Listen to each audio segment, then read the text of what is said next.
And we should be live. All right, perfect. Okay.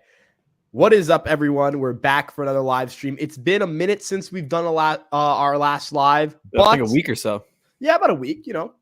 A solid. Solid week. That's a minute in Yeah, we're trying to get all Night the Talk. the things we need to get taken care of done before we get full swing of the season. Oh yeah, and we have Yankee baseball, actual Yankee baseball, not just clips from the beat reporters currently at spring training with their phone cameras, which, by the way, shout them out. I'm not saying that Yeah, they're they're doing great. a They're poor job, legends, dude. but I would love to see my Yes cameras and my beautiful StatCast feed set up right on the tab next to it, getting to see all those beautiful, beautiful exit velocities and pitch movements, all of the nerdy stuff that explains why I cannot get laid. But anyways, how are you guys doing tonight? I hope you guys are doing great. Nick, I hope you are doing great. Nick, how you doing, my friend? I'm great. I'm doing really well today. Woke up this morning and went and visited my dad at our cabin in Camas, Utah.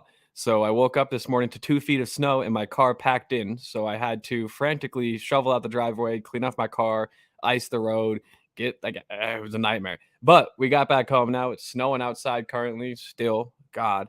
But I'm doing so well, dude. I'm excited for this live stream. I love doing the live streams with you, Ryan. It's probably my favorite part of the Fireside Yankees gig we got going. Oh yeah, man.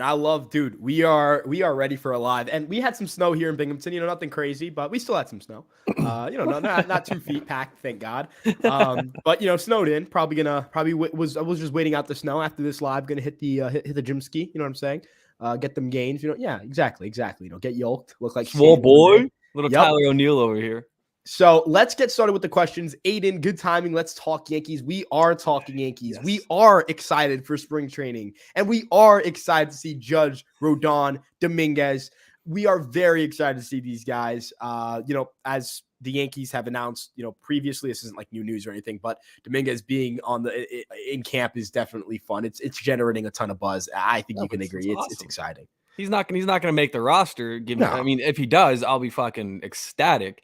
But it's just fun to watch him play, dude, and watch him don some pinstripes a little bit. He is going to be special, man. I love that, man. Matthew, how are you doing tonight? We've got some familiar faces, some old friends right Hello, back Matthew. this way. What's going on, Trevor? Trevor says he's looking forward to tonight's stream. Had a horrible week. Doesn't want to go into it too much, but I'm sure you both know why. Anyways, I'm looking forward to tonight's stream. Trevor, I hope we are able to help your night tonight, make you kind of take your mind off of some of the poor things going on this week. We're here to entertain. We're here to make people happy. And end of the day, Yankee baseball, man. It's right around the corner. We're excited, and we want to get you excited as well. Aiden talks about wanting to get Machado on the Yankees next year. Nick, actually, we have a bet, I believe, on Machado. Is it $10? $10 that he'll be a Yankee next year. I feel like if we were to redo that bet, I would still say yes, but I would be I would be a little less confident in my ability to go. I was yes, like immediately. I looked at it as free $10. I still think I have better odds of winning 10. I think we should have gone with a plus minus system where, it would have minus 300 for no. So that would have been a little more fair. But frankly, I feel good in my bet, dude. I still am holding firm. Manny Machado is the big fish we're waiting to get. That's why we didn't go out and get any big bats this summer. This winter. Because we're waiting on Manny, dude. I mean, JD's off the books. IKF's gonna be sent to the Sun, or maybe like the Phillies, or not the Phillies, Jesus. Maybe like the D-backs or somewhere like that. I really couldn't care less where he goes. But we're gonna have open spots, and I think Manny Machado is the guy that fits the bill the best right now. And if we don't get Manny, I would love to get Matt Chapman. Either way, getting a guy to man the hot corner would be a big get for the Yankees. I know everyone's like, oh, we need the outfield. We need left field to be figured out. We're going to have some prospects potentially fill it out. We may even acquire someone at the deadline this year. I'm not too worried about left field as much as I was. And that's even with Boone saying he views Cabrera as an infielder, which I think is, we can kind of transition to that, because I know the Manny Machado stuff is nothing more than rumors at this point. I mean, I know he said he's going to opt out of his contract, but why wouldn't he? He's probably in line to make $400 million after this season if he has another good year. So why would you want to just stay on your current contract and make like $200 million less? So I don't know, Ryan, what are your thoughts on that? Yeah, so the way I look at the Manny Machado free agency is that I just don't think the Yankees are going to lock themselves into another long-term contract because they have to stay financially flexible. They've been over the luxury tax 2 years straight, so you have to imagine one of the next 2 or 3 years is a luxury tax reset year. Sure. You'll still have Rodon, Cole, Judge, Stanton, all on the books. If you add Machado onto that, that's more money. DJ as well. The price tag Machado's looking for, he's gunning for $400 million. Do I think he gets $400 million? Absolutely. I think it's not. 320, 350. But even then, 320, 350 over 10 years, you add 35 million extra dollars there, you're probably going to be hugging the luxury tax, every single year. There's not a lot of roster or financial flexibility there to be had. The reason the Yankees signed Rodon was because they could keep his AAV under I think it's like 26 million, if I'm not mistaken. Yeah, it's actually a really great deal we got Rodon on. Right. Assuming he stays healthy, this is going to be, I mean, the luxury tax salary is 27 million. So end of the day, it's really not much of a huge hit. You know what I'm saying? JD's making 29 this year. So what do you think of that? Right. And, he's a $25 million luxury tax hit. He comes off the books. I know that that's important, but, I think if you were to say, hey, the Yankees are going to spend that that $25 million, where are they going to spend it? I would say pitching, because they're going to lose 2 guys in the rotation, and Montas and Severino. Not saying they're going to not sign either of them, but that on paper, they're not going to be on the team entering free agency. So you'll have 2 starting pitching holes. Maybe a Clark Schmidt steps up. We'll talk about Clark Schmidt in the stream. But, end of the day, the Yankees are going to need pitching and, outfield help. We still don't know, right? I think even if the Yankees sign, even if the Yankees, trust Dominguez to start or Pereira to start, what about Bader? Do the Yankees want to re-sign Bader? If Bader has a good year, that's true. 15, 16, $17 million right there. So, I think I think the way I look at it is the Yankees are always going to want to stay financially flexible. They're always going to want to be able to reset the luxury tax. Look at the Dodgers in the last offseason. This isn't a uniquely Yankees issue. Doesn't make sense. So the reason is because, there's only so far you can go. Right? Even the Phillies are saying, fuck it, we're spending money. But they're going to reset that luxury tax. Yeah, but the Yankees are the Yankees, dude. We're the number 1 franchise valued, or number 2 in all of American sports. And it's like, we got to stay under the luxury tax. Well, it's the same situation with the Dodgers. They're going to do it. The Yankees, every 4 or 5 years, you got to do it once. That's true. It's structured so that you have to. Baseball doesn't have a hard cap, but the luxury tax serves as a method to deter teams from consistently having the top payroll in baseball. Though Steve Cohen has kind of, Cohen said screw that. Yeah, I don't think he necessarily agrees. With the hard cap with that. But moving on a little bit here. Trevor, you read that one. Oh, I did. You're right. Yeah, there we go. There we go. How confident are you guys with Volpe's defense at shortstop? I don't think Volpe is being moved off of shortstop because he's a poor defender. I think he's being moved off of shortstop because Oswald Peraza exists. And if Oswald Peraza is a good player and he lives up to the hype, there's no reason ever to put Volpe as the starting shortstop, assuming Peraza's healthy. You're going to spot start him there, if Peraza's, needs a day off or whatever it may be. There's also that chance that Peraza isn't the sure thing, and you have to play Volpe there. But assuming that Peraza's Peraza's not supposed to go out there and be a 130 WRC plus and a superstar player. He's supposed to go out there, give you like a 105 WRC plus, good base running, good defense. That's a 3.5 to 4 WAR player. Yeah. And that right there is your starting shortstop. Volpe, I know that there were comments that he might be tried at third base as well. I could see it. He's got great range. I could as well. And, look at DJ LeMahieu and Josh Donaldson's in terms of StatCast arm strength. Neither of them great as above average throwers of the baseball. JD's arm's gotten worse too. Right. What they do is they play a little deeper, allows them to get to different baseballs. And quite frankly, if you look at third base, yes, it's a deep distance, but, usually you can collect yourself and make the throw in time because you have a little more, you have more reaction time, but once you actually collect the baseball, you have more time to set your feet and make a throw. Typically, the tougher plays in the hole are reserved for shortstops. So, end of the day, I think you can agree with me here that, Volpe isn't moved off the position, or maybe you have a different opinion. I actually like to hear what you have to say about Volpe's defense, but I don't feel like it's bad. It's just not better than Peraza's, which Peraza's is really good. Yeah, and Peraza just has the arm over Volpe. That's the biggest thing. Like, we saw it on display a little bit last season in the small sample size. He was up and a little bit in the ALCS. He makes plays that you don't see a ton of shortstops making. You don't see IKF making a lot of those plays, and that's just the facts of the matter. But Volpe, I think what would be really the ideal situation is that he can play second, third, and shortstop, which he can as of this moment. And that way he could get time at every position. I'm trying to think about this. Like Peraza, look, even if he is the starting shortstop, are we really going to start Peraza 5 days a week, 5 games a week? Like, I just don't see it happening. I mean, every player in baseball needs a few rest days. And if you have Peraza and Volpe on the roster, regardless of how good Peraza's playing, he's going to need days off every now and then. He's not Marcus Semien. We can play 162 games a year. There are very few players in baseball that can do that. So I think Maybe he Volpe's defense can. at shortstop is good enough to pass for sure. I mean, that's why he's a top prospect, not just because of his bat, but because of his glove as well. And I think he'd be a good shortstop. But like you said, he just fits the bill better at second base, allows him to get more reps, can play third base a little bit as well. I don't know. This whole spring is very interesting to me because of all of Boone's comments he's made, where he's like, all these guys are going to play different positions. And it's like, okay, I get that. But why are you saying that you view Oswaldo Cabrera primarily as an infielder when at this moment he's probably the best left fielder in the roster? I don't know. It's just Volpe kind of, I've thought about this a lot. Like, Volpe is the guy that I think is everyone's like, oh, he's got to make the roster. If he doesn't make the roster, that's a travesty. We're keeping him in the minors too long. We're not letting him like shine. No, Volpe hasn't had enough time at AAA, really, in my opinion, to say, oh, this guy's going to be a sure thing every minute starter on a day in, day out basis. And maybe he starts the season in AAA. Maybe he doesn't. Regardless, he's going to get tons of playtime.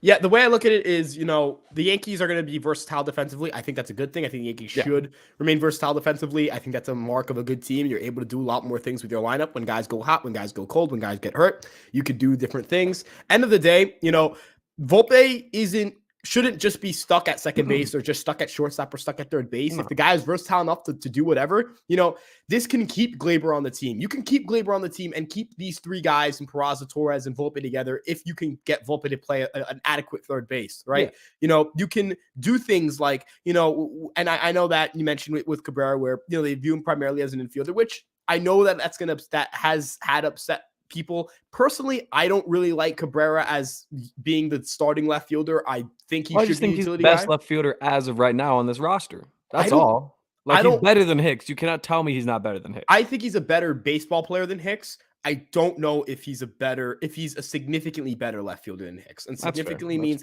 if Cabrera and Hicks playing 130 games, 140 games to left field, Hicks gives you a 1.5 WAR, which is what he gave you last year, and Cabrera gives you 2.5 WAR. Is that 1 WAR gap enough to take away all the plate appearances you could have had for Cabrera at different positions? Where number one, you're going to get more depth, and two, if Cabrera can be a 2.5 WAR player in left field, could you imagine what he could be playing the positions where the defensive adjustments positive, like third base, second base, shortstop? You could be getting a 4.5 WAR, right? So, not saying that WAR is everything, but player value is everything, and how you use a player, I think, matters just as much as how good they are. And quite frankly, it's not like Cabrera should be this. If Cabrera's a starting left fielder, Hicks is a starting left fielder. There's Chris Kirshner told me this. He's like, the Yankees left fielder is most likely not on this. The left fielder on August 2nd is most likely not on this roster right now. That's true. Maybe it's internal, but most likely the Yankees are going to go external here. And Aiden made a comment that I think kind of relates to this.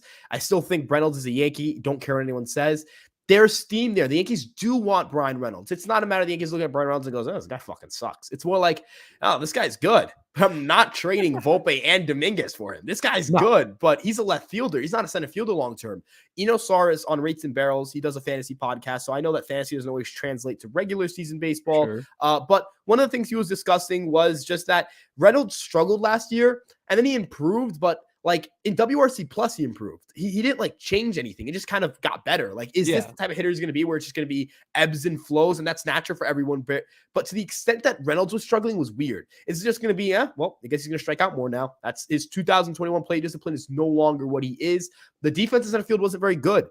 There weren't those like discernible reasons, right? Like you can break down a lot of guys who are star players who struggle for a little bit and say, this is what went wrong for them. This is why they didn't play well. I'm not saying Harrison Bader's a Brian Reynolds level player, but why Brian Reynolds struggled offensively with the Cardinals, he had plantar fasciitis, and he said he couldn't really drive off his back foot, and that tracks with the sudden decrease in isolated power, right? Yeah. There are reasons for struggles, right? There usually is a reason. If there's no reason outside of either age or just regression, typically that's the worst case scenario. Even Aaron Hicks, he had a 110 WRC plus entering the All-Star break. He was awful after. What can you look at for the increase or the decrease in WRC plus? An increase in chase rate. What did Aaron Hicks talk about Chris Kirshner in his article with The Athletic?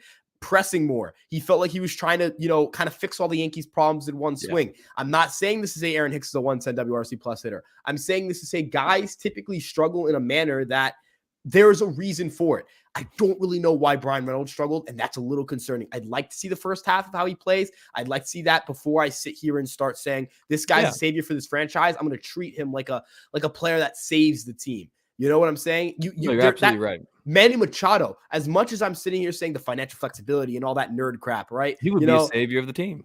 Manny Machado's a franchise savior. Manny Machado, if any franchise, if the New York Yankees were to somehow get their hands on Manny Machado, that is a franchise changer.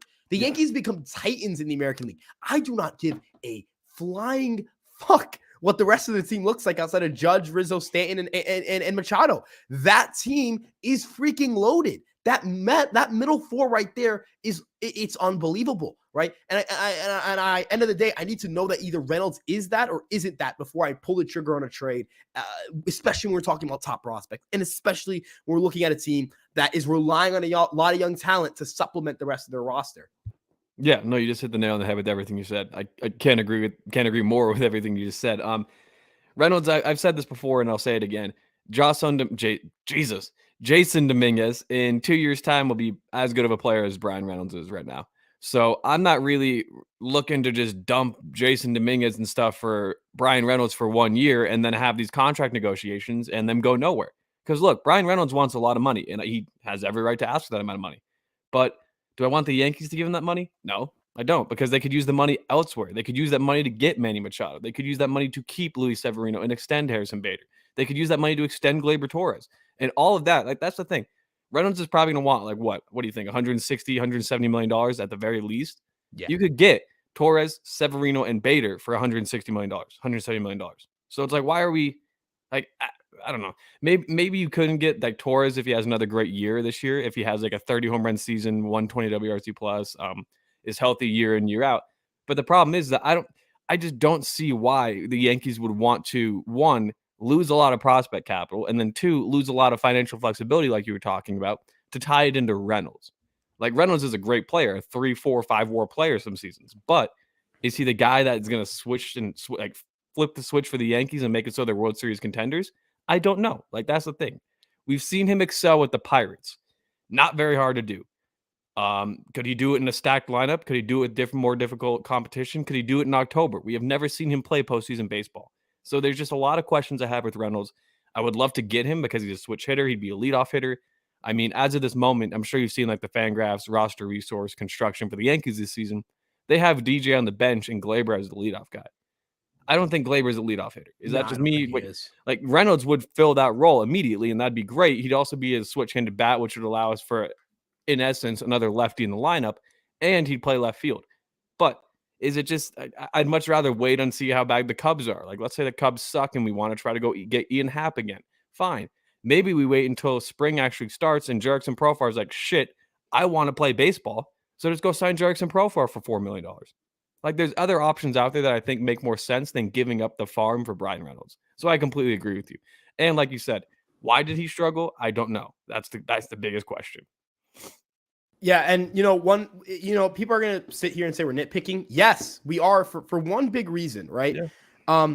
You have to nitpick a player that you're going to invest a lot of prospect capital into, and potentially money. Right. So, I'm not sitting here saying, oh, Brian Reynolds is a terrible player. It's more like Brian Reynolds is a good player. Is Brian Reynolds a superstar player? No, not right now. I agree. He has the ceiling for it. It's absolutely there, but I'm investing. You're asking me for Volpe, Dominguez, or / Peraza, right? Two of those three. You better be. I don't want question marks. Like Juan Soto, there's not a fucking question mark in the world. There's not a question mark on the freaking planet about Juan Soto. He just struggled when he got to San Diego because it's natural to struggle when you have to acclimate to a different team. With 130 WRC plus. You know what I'm saying? Like, it was like struggling for Juan Soto. Yeah, it's like, dude, like I don't. It was like Brian Reynolds numbers, but he was struggling. Right, like, dude. And he's improved defensively. That's the other thing. Like, he's getting better a little bit as the seasons go by defensively. So It's like he's the opposite of Reynolds. But Reynolds is getting worse every year defensively. Like, last season he was atrocious defensively. Reynolds is in his physical prime. There's no more leaps. There are no more leaps forward for Brian Reynolds. Juan Soto can I still mean, he take had reasonable negative leaps forward. 14 defensive runs saved and negative 7 outs above average last season in center field. So, like, Reynolds is not this good defender that you plug it into left field and saying problem solved. It's hopefully he plays left field well in Yankee Stadium, well enough to get by. And is he really going to be that much of an improvement over what we have defensively? Because that's the other thing. I'm sure you've noticed this as well. The Yankees for the outfield right now are prioritizing defense over offense, which is why they're okay with rolling Hicks, because Hicks was not that bad defensively in left field. But Reynolds is the complete opposite of that. Reynolds, you're getting a great bat, high WRC plus, probably 130s, 140s, 800, 820 OPS bat, but you're going to have a terrible defender out there. Even if he plays left field, I don't think he's going to be a great left fielder out of nowhere. Yeah, end of the day, it's just a matter of, Brian Reynolds is a good player and he would make the Yankees better, but the Yankees would have to make a prospect capital investment that I'm not comfortable making right now. Yeah, so and maybe Reynolds struggles a bit to start this season like he's done in years past, and the Pirates sell low on him and the Yankees get him when he gets hot again. Who knows? That's the thing. The Pirates, I do not think, are dealing Brian Reynolds before opening day. So we're probably going to have to wait until the deadline to see Reynolds on another team. And if that team's the Yankees, I wouldn't be upset. I'm not saying here to be like, oh, damn, we got Brian Reynolds. Shit, I can't believe we did that. But I would be like that if it's like, oh, we gave up Peraza, Wells, and Dominguez. No thanks. Yeah, it wouldn't be a trade I'm making right now. No, so and like we've talked about Santander a ton. We've talked about Happ a little bit in this. Profar even to sign him. Like there are other options out there that I'd much rather get than go off for him. Who knows? Maybe the Orioles want to move on from Cedric Mullins if he gets off slow out of the gates again. And I'd much rather have Cedric Mullins in left field than Brian Reynolds for the price tag. Yeah, I don't think he's going to get moved, but for the price tag, well, I'm saying that's the thing. Like, you never know with the Orioles right now. That's the problem with the O's. They're the most question mark team this offseason because of how awful their offseason was. That it makes you wonder: are they really thinking they're going to be an 85 win team this year, or do they see themselves as a low 70s win team this year? I don't know. I think their GM or owner came out and said they overachieved and overperformed, which is why they didn't invest in the team. Which I don't think that's the type of comment you want to make if you're an owner. No, that's a Rockies type comment. That's not even a Rocky, dude. I don't even know. End of the day, though, maybe we look for the Rockies. Who cares? Maybe we're just like, you know what? We want Chris Bryant if you eat 80% of his salary. Hey, man. End of the day, though, I think we're looking at a Brian Reynolds trade, and it's like it's not happening right now. It's just not at this If point. anything, it happens in July. Yeah. Manny Machado for $400 million for 10 years. No, thanks. I don't think he gets $400 million for 10 years. So this is a similar comment. I see him settling for a lower contract and the Yankees swoop in. I love that. I just don't. We've talked about this already, but I don't see the Yankees making that financial commitment after the Judge commitment and after the Cole commitment and all that stuff. The Yankees should look into Corbin Burns if he leaves Milwaukee. That I like. That is another situation though of get ready to offer Volpe, get ready to have to offer Volpe. Yeah, but I'd much rather offer Volpe for Burns than I would Reynolds. Oh, I don't disagree. You are not getting a disagreement from me here at all. That is not a disagree. But I can't even fathom what his trade would look like. It's going to look a lot closer to the Soto trade than the Castillo trade. Corbin Burns is unbelievably good. Yeah, like Corbin Burns is one of the top 5 pitchers in baseball. If I were to pick a pitcher that I think is the best combination between managing quality of contact and getting strikeouts, and volume, it's Corbin Burns. Yeah, right. I love Sandy Alcantara. There is always going to be a little bit of questioning surrounding a guy who doesn't get strikeouts. Always going to be the case. Always. At least in modern baseball. Because what if some of those grounders turn to fly balls or line drives? What if there's just that random weird BABIP year? What if that happens? Yep. Things happen all the time. I mean, Burns 202 innings this year, in 2022, 167 last year. He regressed this season. But last season, Jesus, we're so close to the regular season. I keep saying 2022 is this season. But 2022 was not a bad year by any means. And a lot of people are like, oh, Corbin Burns took a step backward. He did, but he still posted like a 4.5 F4, pitched 200 innings, got like an 11K over 9, including a 2.90 ERA, 3.1 FIP, 3.0 expected ERA. Like the dude is the definition of an ace. So if you want to get someone like that, you are going to have to give up the farm. And I don't know if the Yankees want to do that either. That's the thing. I think the Yankees are way more like believing in their farm system than a lot of the Yankees fans are. A lot of the Yankees fans are like, oh, I love these prospects, but we're never going to see them. I'm on the complete opposite side, and you're probably with me as well, where it's like, I think the reason the Yankees are hanging on to these guys is because they see them having a big impact in a year or two. And also, I think another factor into all of this that, quite frankly, I don't think enough people realize is Corbin Burke. Like, there's another team. There's the Yankees have Rodon and Cole. There are teams that do not have a Rodon or a Cole. No, they'd be willing to give a lot more. Right. There are teams that if there are teams that would just be willing to literally throw anything and everything to trade for Corbin Burns. Whereas the Yankees would be like, you're trading Corbin Burns? We're interested. Cool. Give us Volpe, Dominguez, Peraza, and I don't know, your fourth prospect. Give me Wells and Pereira. And the Yankees would be like, no. Not right now. No. Okay, thanks, guys. And then another team would be like, you want like 4 of our top 6 prospects? Sure. Yeah, sure. Take it. We need this. We like, you know what I'm saying? That's what happened with Luis Castillo. The Yankees were like, we'll give you Dominguez, and they were like, we want Volpe. And the Mariners are like, you want their top prospect? Here's our top prospect. Here's Noelvi Marte. Yeah, please. Bye. Yeah.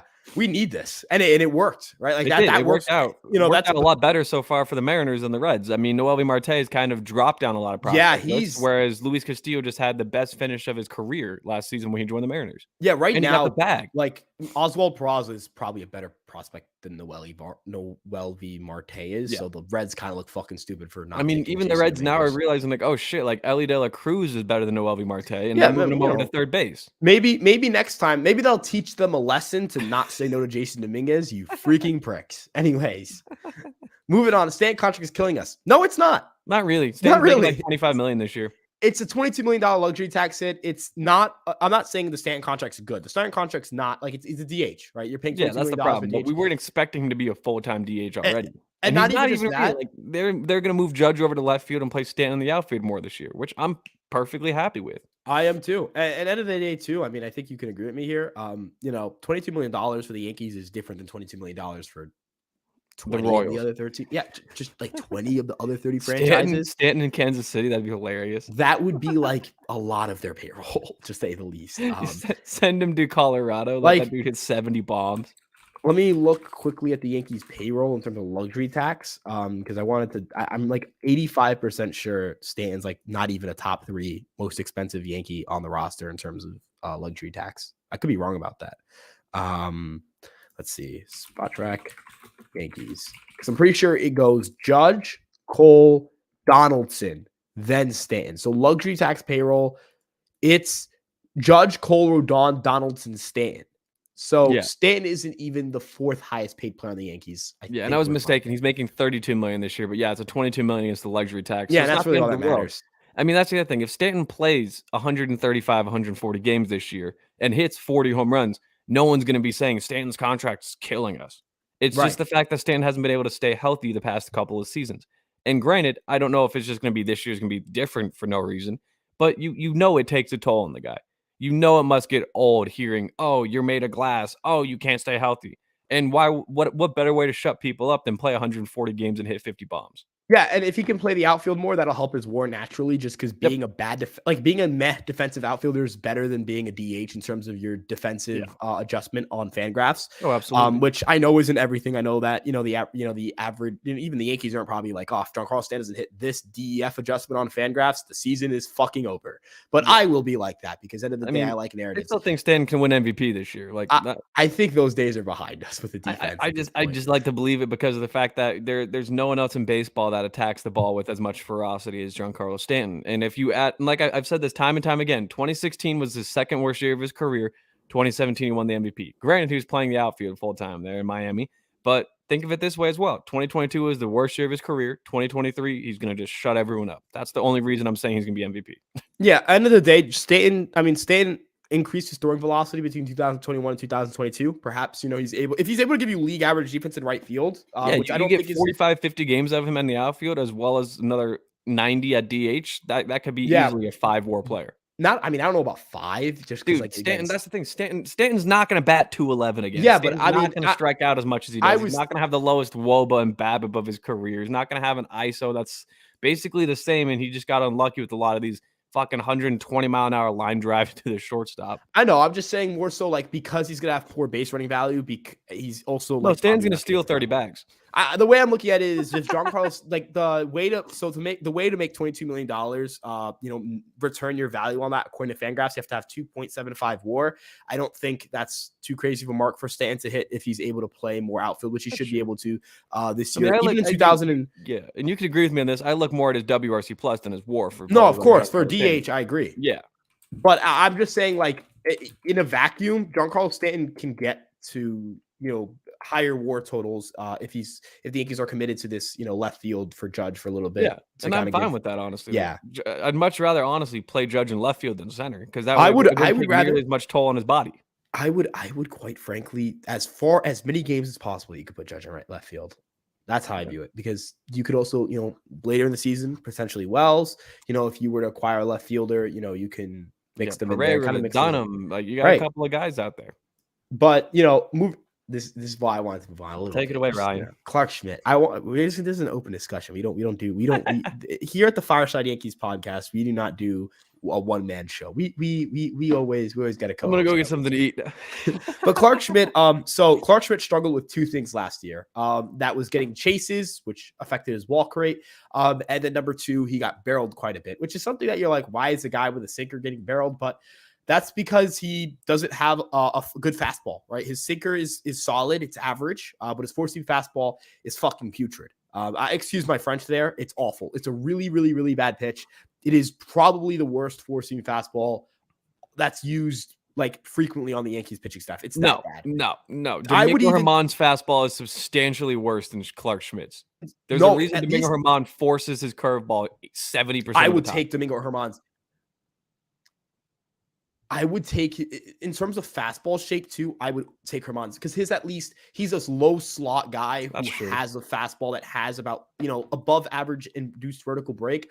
I'm taking that over someone who has a dead zone four-seam fastball with nothing special about his release point. I mean, think about that's how it was with Nathan Eovaldi for a while there. He threw 100, but it was just the least lively 100-mile-an-hour fastball there was. And then a couple years later, you see what Eovaldi's turned into now.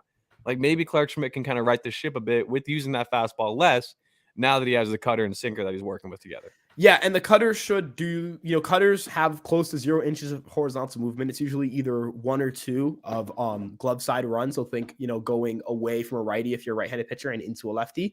That generates more swings. So think of those 2-0 counts where Clark Schmidt's probably throwing a sinker down and away or a slider down and in and to a lefty, and they just don't swing at it because it's moving a lot, right? Pitches with a lot of movement tend to not get a lot of swings. Sweepers get less swings than gyro sliders. If you guys aren't aware, sweepers are like those like Michael King sliders, and then gyro sliders look more like Garrett Cole's slider. Those big breaking pitches don't get a lot of swings. Cutters are going to get more swings. So 2-0 pitch, you'll get a swing, and instead of falling 3-0 or eventually walking the guy, you can get a weak ground ball. Also, cutters induce a lot of soft contact. They're the lowest BABIP pitch amongst all the fastballs, all the sinkers, four seamers, and cutters. It's got the lowest BABIP. It gives up a lot of soft contact. End of the day, if it's the firm hard cutter that they're describing it as, potentially a 90-mile-an-hour cutter with some a little bit of that Nestor's cutter. Nestor's cutter is great. That pitch saved Nestor's career. Could you imagine Nestor Cortez without a cutter? I mean, every pitcher that throws a cutter, more or less, is a pretty good pitcher. Corbin Burns happens to throw his cutter like 97 miles an hour, which is just an anomaly. But same kind of thing. Every pitcher that throws a cutter is great. Look at what Mariano Rivera made his entire career off of. Look at what David Robertson emulated his career off of. Every guy that throws a cutter is going to be a pretty good pitcher for the most part. Yeah. I mean, even Severino added a cutter last year. And I think that those are pitches that are going to prove vital to, if Clark Schmidt is able to really deploy that cutter, he's going to be better against lefties, go up softer contact, walk fewer guys. If you look at just his stuff is excellent in terms of the breaking pitches. He's got his stuff plus like 105, 110. It's actually 130, like 112 now. It's like I think the only starters with a better stuff plus than him right now are Cole, Rodon, and Cortez, I think. Severino didn't have better stuff? No. On paper, no. What? Well, I think a lot of that, there's two factors for that. The four-seam fastball wasn't very good early in the year because, it was good earliest in the year, then it kind of lost velocity, and then it came back to the end of the year. So it was more of a meh pitch. And then also a guy who throws his changeup is technically not a very good pitch. because on paper it's not supposed to be a good pitch, but somehow it is. He should throw a slider more, or he should change his changeup shape. Yeah. But rock more with the circle change. Yeah, a little more drop on it. Drop that would help him a lot. Go talk to Ron and Tommy, and then next thing you know, he'll be the greatest changeup thrower in baseball. The Ron and Canley changeup lad would be fucking special. Oh, I cannot wait, dude! I'm so excited. It's gonna be things. It's gonna be like it's gonna move me. I can't even. Yeah, it's gonna. I'm gonna be special. I might. We should just do a live stream where you just sit here watching Ron Marinaccio changeups and see how long it takes us to start tearing up at the beauty of it. But yeah, I think Clark Schmidt can break out if the cutter's as good as they say it is. But I want to wait and see before I say he's going to break out, because I've already said that. But wait and see so I can push more narratives. Michael, what is up, Michael? How are you doing? Doggy? I believe he's one of the. We had in our last year we had a few Blue Jays fans swing by. I believe he's one of them, right? Michael Brunetti. It could be. I wouldn't doubt it with that Toronto flag. I saw the Canada flag. Toronto. I was like, yo, that could be it. But God, what's good? good? I'm sorry. I'm looking at this chat right now, and my God, some of these comments down here. This one guy is like, it's a bot. I swear to God. We're gonna have to move. Okay, we're gonna move. Ben Warper is injured, so does that mean Sanchez renewed with the Yankees? Fuck no. I can see it. I'm actually writing a piece right now for tomorrow for Empire Sports Media. It'll be out tomorrow morning. The Sanchez return now makes all too much sense, and the Yankees can just play it off as, oh yeah, we need catcher depth, and then next thing you know, Giancarlo Stanton and Gary Sanchez back-to-back in the lineup opening day. Oh, I can see it coming now. If Gary Sanchez is hitting 5th on this team on opening day, I'm gonna be fucking. Trevi loses his spot to Gary. I can't deal with that shit again. Moving on though, if I think if Volpe were to stay at shortstop, he'd at least be league average defensively. Range is good, footwork's good, hands good on transfers, quick release. Yeah, I agree. I think we're looking at someone who has the athleticism to play the position, just not the arm. Not saying that the arm makes it so he can never play the position, but just that Peraza is better, right? So that's you mentioned it with Peraza's arm, so I think it's a good. Peraza's got a great arm. That's one of his best strengths at shortstop. Like I think Volpe has the better glove than Peraza, but Peraza just has the better arm to make more difficult plays seem easier and routine. They also talk about his instincts a lot, Peraza's. So Peraza's there's a lot of natural talent involved. Yeah, thank God we didn't do that deal with the Marlins last year, where it would have been like Glaber and Peraza for Pablo Lopez. That would have probably jumped off a building. I mean, Lopez is a good pitcher, but that would have been pretty ugly. For us. Lopez is a 3. Yeah, he would have been like our. He would have been a 3, or he probably would have been our 4 last year. Right I think we would have bumped Sevy down to 5. No, I don't know. Lopez was better than Severino. I'm taking Severino. I always take higher stuff. If I got two guys with similar ERAs actually Severino's adjusted ERA is better, and Severino's got better peripherals and he's got better stuff. Plus, I gotta take Severino. That's just my take. That's my opinion. Everyone's allowed to have their own. I mean, if Severino puts together another 2017, 2018-esque season this year, then I'll wholeheartedly agree with you. Just give me a better 2020. Just give me a mix between 2022 and 2017. That's fair. I'll take Give me something in between that and make your starts. That's all. Yeah, is Ronald Acuna Jr. a possibility for the Yankees? Sure. The same possibility as me ending up with Sidney Sweeney in about 5 years. So. All right, it's not that low. It is. It's not that low. There's been some talk for a while that's now. Line in Texas. And the Braves don't get along that well. Dude, I'm telling you. I'm not even quoting the moron on Twitter lying in Texas. I'm just genuinely saying, like, I've heard for a little bit now that like some of the antics that Acuna gets into, some of the Braves brass are not big fans of, and a lot of baseball fans you get back inside, kitty. The Braves would never trade Ronald Acuna unless they were offered like some fucking like Tatis, like hey, here's Tatis. Okay, I'd give up Volpe for Acuna right now. No shit, I would too. But no one, the Braves are not going to be like, oh, Anthony Volpe. Yeah, I don't know if they believe Von Grissom's the answer at shortstop. So maybe we just give him a shortstop. Would you like? The Braves are never trading Ronald Acuna. I wouldn't be contract's shocked. A heist. The contract's a heist. It's steal. That's the big thing. That's the best That's like the best contract in baseball. It's such a good contract for such a good player. Like there's no. It's not the best contract in baseball. The best contract in baseball is about to be Corbin Carroll's that he signs with the Diamondbacks. Oh, I saw that report. Corbin Carroll's going to sign some 8-year, $50 million deal, and then just put up like 30 more in the 8 years. Objectively, I feel like the best contract is Ozzie Albies, just because he's getting paid like nothing. Well, Ozzie Albies also can't stay healthy, so I don't know if that's last year, no, but he's been like a 160 guy, dude. Ozzie Albies is not even close. Ozzie Albies is barely a top 10 second baseman right now. I just want to clarify this. He signed his contract in 2019. He's made So since 2019, if he's making $5 million each of those years, 2019, 20, 21, 22, he's made $20 fucking million. And he's returned, not even, because you have to take the percentage, so 60 out of 162, and multiply that by 5. He's made, so 19, 20, 21, 22. That's 15. That's $16.9 million in total, because you have to take away money. He's also Ozzy Albies, if you look at the overall like numbers he's posted, he's also gotten worse every year since 2019. They're paying him $1.7 million per WAR. Well, okay, that's great, Ryan. That's awesome. But to say that he's the best contract in baseball, that is no way. Can you pull up a player? Okay, actually, 7 for 35 is pretty insane. No, I'm being serious. Can you find a player who's giving you 10 or more WAR at a lower rate that isn't under their rookie or arbitration deal? Probably not. Probably that's got to be it then. Like, that's a fucking. And again, he's become more and more of an average second baseman as the seasons go by. Though. Dude, a 3.9 WAR in 2021, that's not average. Come on. 3.9 WAR in 2021 was because he was like, that's not he plays a lot. That's part of it. Gleyber Torres would have had roughly a 3.9 WAR this last season, if not for August. But you know what? Everyone thinks Gleyber should be shipped off. And if I had my little brother's height genetics, maybe I would have pitched better in high school.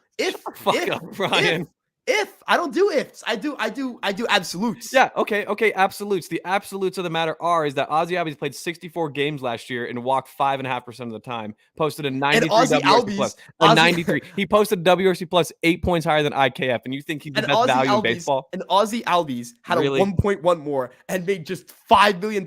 He was worth. Because he benefited from the Dansby Swanson rule of baseball, which is your defense over your offense. Dude, whenever you're netting under $5 million per WAR, you're doing something. I agree with that. And when you net at 10 WAR under $2 million per WAR on a contract extension, that's fucking nuts. Well, yeah, but the reason that rate's going to get better this year. They did that contract because they wanted to knock out all of his arbitration years. But that's the thing. He would probably be making about $4 million a year in arbitration, maybe 7 at this point. No, he was making $5 million.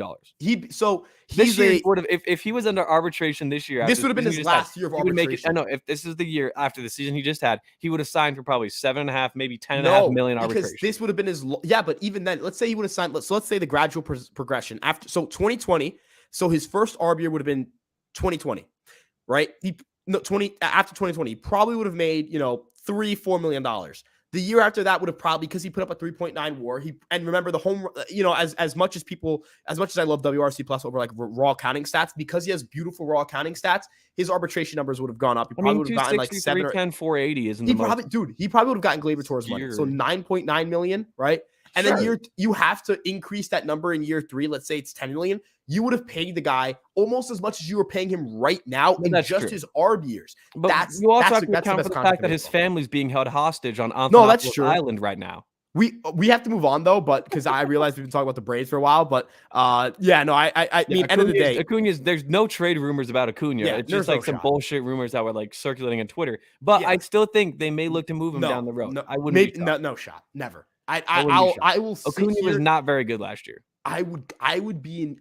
Just no shot. This is talking about Acuna. Yeah, no shot. Ben being injured has nothing to do with Gary. I agree. Wells and Bro are the logical next steps for the Yankees. Well, yeah, Sanchez, I don't disagree. But the only reason I'm saying Sanchez Gary makes sense now is because that'd just be the most Yankees move of all time. Like, we didn't really change up the lineup that much, but guess who we brought back? Kraken 2.0, baby. Get ready for your ships to be sunk. Pay him major league money, and they're hugging the luxury tax. They have like under $1 million. There's no fucking shot. That's true. It's Trevor, I'm shocked the Yankees haven't signed. Not the Yankees. I'm surprised Sanchez isn't signed yet. I agree. I agree with that part. Yeah, I don't know. Yeah, it's weird. Like, I think you posted a great graphic on your Twitter page the other day where it's like Gary Sanchez is consistently in like top 15, top 20 for a lot of batted ball metrics in terms of like exit velocity, barrel percentage, max exit velocity, pull rate, all that stuff. He just does a lot of the things well when he barrels up the baseball, but yet that doesn't translate to success. Since COVID, Gary Sanchez has been awful. He's never put up 100 better than 100 WRC plus over those 3 years, which is weird. That's because I would say it's weird. His talent level is ridiculous. So you can't even say it's like a matter of like, oh well, he's just got such bad plate discipline, There are guys with worse plate discipline who have fucking put it together. Jorge Soler's put it together for a year. Obviously, Javier Baez. Dude, I'm not even. Yeah, dude, I'm not even saying like consistent. Well, I get that he's going to be. Is Jorge Soler the No, MVP, the but guy I'm that not. buried Houston? But my point is that I can get it to say that he's going to be inconsistent because of it, but because he's consistently bad, that just feels like, is that really Gary Sanchez? I don't know. I feel confident Manny Machado ends up as a Yankee. You and Nick, I pray that you two are right. I pray that I Venmo Nick $10 with Manny Machado as the fucking note. I'll get a 6-pack of I'll get a 6-pack of Pabst Blue Ribbon and drink them on you. I will get some. I'll get some Gatorade Zero because I'm 18. This is Sanchez. Here, Sanchez. Right? I will say he's improved defensively across the board. And that's the weird thing. If you look at what Gary Sanchez's career has really come down to now, it's that he's kind of an above average, bang average defensive player, and he's a below average bat. Whereas for the entire time he was with the Yankees, basically it was, are you ever going to learn to play defense because your bat is so damn good? So it's like I feel like he's kind of done a complete 180 on this, to where now he's too busy worrying about his defense to where he's just chasing everything and he doesn't barrel up nearly as much as he should. It could just be my opinion, but I just feel like Gary's kind of focusing more on the defensive side of things now than he was in the past and not focusing nearly as much on the offensive side of things. I just looked at the catching stats on Prospectus. I'm kind of moved. I'm a little His frame rate's gone up a lot. I would say moved is an understatement. Gary's coming to New York. I'm kind of moved. If you gave me his 2021 bat and his 2022 glove, yeah, that's a special player, right? That's. I mean, look, like we have Gary Sanchez come back and he plays well for like 30 games. Kyle Higashioka's gone, so I thought I was going to tear up looking at, dude. I was like ready to wipe the tear. Those are some beautiful framing stats. I'm looking at some beautiful stuff. Gary's improved a lot across the board defensively, but like I said, the problem is that now he's like a 90 WRC plus bat. Which, I mean, Trevino was an 90 WRC plus bat. But, dude, the framing metrics, these are special. These are really special, man. This is really special stuff. The DR teams, this is special stuff for a little. Fuck. I want 2016 Gary. Right. You know what I'm saying? I'm not saying I'm glad he's off the team because like I'm happy he's not on the Yankees anymore. I'm happy he failed or anything like that. I'm glad he's not on the team because I would be sitting here convincing myself this dude's back. I mean, I just can't do it to myself anymore, man. I wouldn't doubt that I can't. I can't keep doing it. I want to see Gary play at the WBC before I say anything about the guy. It's like the girl who got away, you know, where it's like she wasn't right for you. Know that your boys were like she's toxic. Gary Sanchez in Colorado is going to be legendary. Dude, give me some. I want Gary Sanchez in Colorado. It'd be fucking special. But seriously, it increased him from a 60-win team to a 63-win team. Gary Sanchez is like that one girl that all your friends said she's toxic. You shouldn't talk to her. You got to break up. You finally do. You see her a couple months later. You're like, what could have been? Maybe. You think. You get optimistic. You no longer think about all the bad. You're thinking about the good. This is therapy for me at this point. Anyways, we're moving on. Tony Stark's nephew. How you doing, my friend? You are a returning viewer. Hope you're having a good night. What do you think about Schmidt dealing already? We've talked about this a little bit, but Clark Schmidt's fucking nasty. I love his cutter edition. I think it was the perfect pitch for him. I'm very excited to see him next season. I'd rather see him than Domingo Germán. I agree. I like the idea of Ian Happ as the Yankees' main left fielder on the Yankees. If the Yankees cannot or do not end up trading for Brian Reynolds' trade deadline, Nick hit on this. Ian Happ is a good player, and the Yankees, quite frankly, have star talent. They just left field was so bad for them last year. If they somehow if Aaron Hicks were to put up a 100 WRC plus, that would be a huge upgrade for the Yankees. That'd be a win. That would think about that. Any other position outside of catcher, really, and you'd be like 100 or center field, even Harrison Bader puts up 100 WRC plus and plays good defense. He's healthy. You're happy with that. But right field, shortstop, even short. Fuck, we're running out. I was about to say outside of left field, everyone else cannot put up 100 WRC plus. If Hicks puts up 100 WRC plus, it's an upgrade for the Yankees over what they've had over the last 2 years. So that's how I do it. So Ian Happ, good player. It's funny the Pirates want to give Reynolds long term. Low AV deal, but trade him away. They want to package Reynolds. That is pretty amusing. They offered him what was it, 6 or 70 million or some shit. Yeah. Why would Brian Reynolds ever take that deal? First of all, the Pirates aren't really getting any better. I know the Pirates made a couple of decent off-season moves, but this is the same team that put together a minute-long hype video for Vince Velasquez. So it's not like they're just improving across the board and they're trying to gun for contention or even a wild card spot. No, the Pirates are okay and set with mediocrity. Their best move was bringing back their one of their best players in franchise history, Andrew McCutchen, like 5 years too late. Yeah, and end of the day, like, dude, not the Yankees, the Pirates, they are going to treat this, they're going to let this play out because they have time on his contract. And quite frankly, that's the way I would handle it. If I was the Pirates, I would let this drag out for as long as it need be, which is kind of fucking barbaric to say. But end of the day, that you got to make the best moves for your franchise, not the best moves for Ryan Garcia, ESM. So that's just the way I view it. Even though the best move for Ryan Garcia, ESM should be the move we always do because I deserve happiness. Anyways, moving on. Hoping Stan gets more reps in the outfield if he can stay healthy. If they don't pull the trigger on a left fielder, that saves from 120 games of Hicks. I don't think we're going to see 120 games of Aaron Hicks. I think we're going to see more like 100. I think we see a lot of it early on, and then it kind of dies down. As it does every season, because Aaron Hicks, once again, will probably get injured or will probably suck so much that he gets benched. I want to believe in Aaron Hicks' resurgence. Believe me. I'm actually Nothing would make Aaron me Hicks happier than seeing Hicks play well, but I just don't see it happening. And on top of that, I think the big factor here that we're not really talking about is the fact that, well, the Yankees, I mean, even if I've talked about, like, if the Yankees give him a 100 WRC plus, that's a nice season for him. That won't be enough to stop them from not trading for someone, right? That won't be. So, end of the day, the Yankees are going to upgrade because look at last year. Last year he wasn't awful. He posted like a 94 WRC plus last season, like a 93. Like, he wasn't like completely useless, and they still elected to bench him and bring in Benintendi. Sadly, that didn't really work out that well because Benintendi played like 15 games and then got injured and missed the entire postseason, and now he's with the White Sox. But you live and learn. At the end of the day, the Yankees, the Yankees, I think, would like a good Aaron Hicks season, not just that they play well, but also because I think it'd make it easier to move a good out, like 100 WRC plus and good left field defense will get you moved on a 2-year, $20 million deal without giving up as much. But yeah. Brahms to get Machado. That'd be dope. I'd be really happy. That would make me, that move. I'm actually getting Machado. I'm getting a Manny Machado WBC jersey. It's on the way. It's ordered. It's gonna be wait. Very nice. Whipping out the hat. We're balling now, folks. We're balling now. Ladies, one at a time. You gonna wear like Pedro Strop? Ladies, one at a time. My Instagram is the same as my Twitter handle. One at a time, ladies. One at a time. All 4 ladies in the live stream. Maybe like 0. And definitely not into 18-year-olds. So that'd be nice. I don't know, dude. Reading those Michael Caputo comments. We'll get to Michael. Aiden. Adam W. Aiden. Brewers seem to be major sells in every aspect. You get him for free if you take on Yelich in the majority of his contract. You could bounce back, but that contract's still scary if he's hurt. 2 things. 1, the Yankees are not taking on the Christian Yelich contract. 2, the Brewers are not trading Christian Yelich to get rid of Burns. They'll live with the sunk cost of his contract.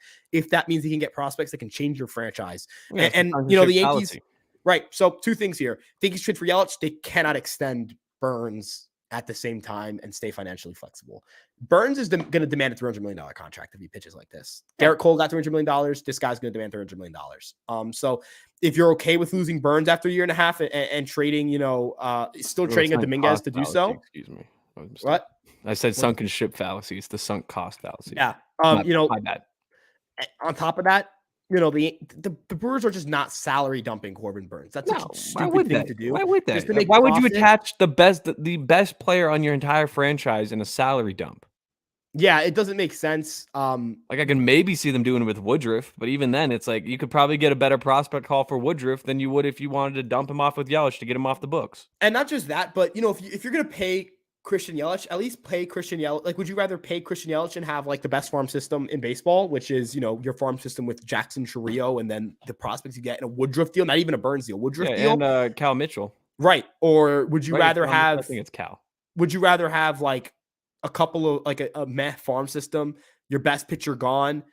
Yelich isn't worth his contract, but he's still like an above average hitter. Like he's still like a 115 WRC plus. Right. Bat. So would you like doing all of that just to move Yelich is just crazy to me. And Yelich, like it or not, for Brewers, he is still one of their franchise players. Like, he's still one of their best. Yelich's run 2018, 2019, 2020 was maybe not 2020 was like very fucking good. Right. If a 2.3 111 WRC plus with no shift next year, maybe the BABIP goes. That's true. Dude, end of the day, honestly, like just the fact he's a 111 WRC plus hitter, that's already enough for the Brewers to think he's valuable to them. So I just not saying that he's worth a contract, but I mean, he still had a higher WRC plus than Willie Adames did. Right. So, And I love Willie Adames. it's a matter of, yes, Yelich is a bad defender, and that's what costs him in WAR. But Adames is Dominican, isn't he?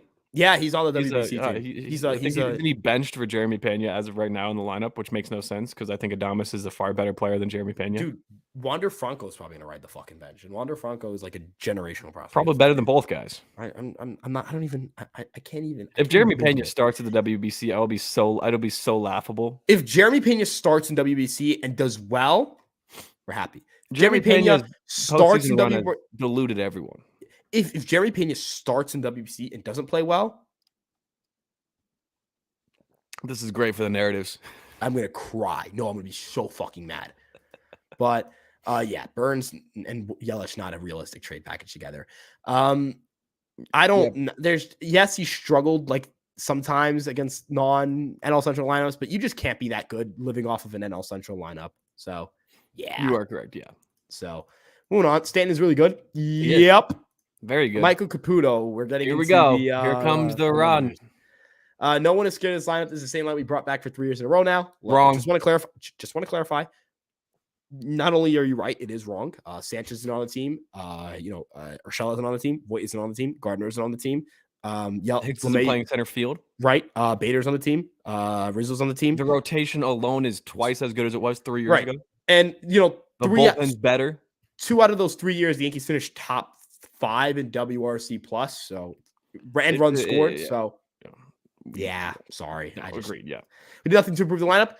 Yes, they didn't improve the line. That is correct. They did not make an external addition to the lineup. Addition by subtraction. We're gonna have younger guys playing more time, and that's gonna be the biggest thing we could ask for. And why would you actively like go out there and search for replacement guys when some of your best players weren't healthy last year?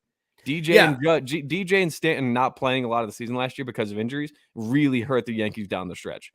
Mike Carpenter being injured all postseason and coming back and then going like 0 for 12 sucked. Not having Benintendi sucked. But if we have a healthy lineup going into October, and let's say our lineup come August 2nd includes an everyday left fielder, I will feel very confident about this team's chances. Yeah, and end of the day, there's just no way. Not that there's no way. Yes, the Yankees could have upgraded, but the Yankees with the Montas injury, like now it's apparent they needed pitching more than they needed. Yeah, and the question is, where do you upgrade? Like the only guy that we really wanted outside of Judge was Carlos Correa, and then we saw the Correa shit going down, and it's like maybe we didn't need Carlos Correa. Like if Carlos Correa has a foot injury this year, everyone in baseball is gonna be like, "I told you so" to the Minnesota Twins. Right. And, another factor into this is, you can say, well, the Yankees should spend, infinite amount of money. And that's a different conversation, a different argument, a different talking point. The Yankees were never going to go over the Steve Cohen tax.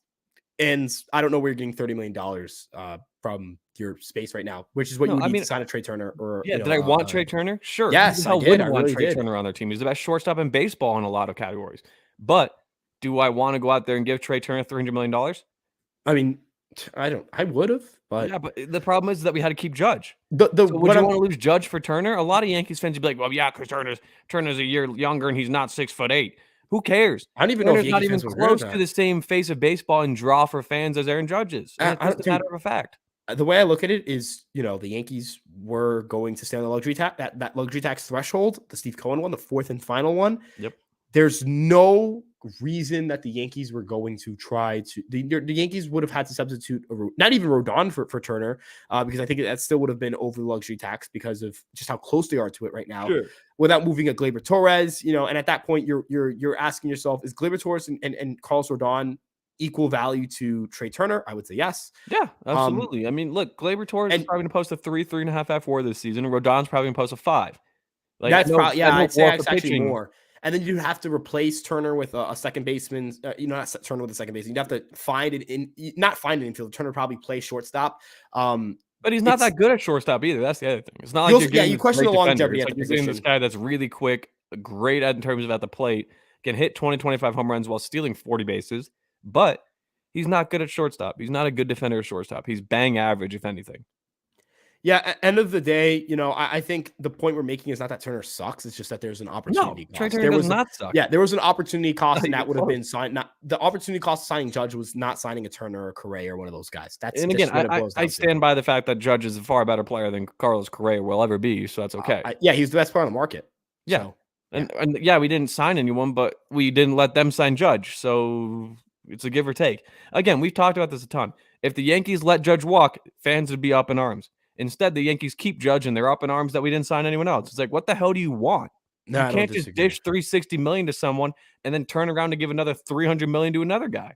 Right. End of the day, the Yankees.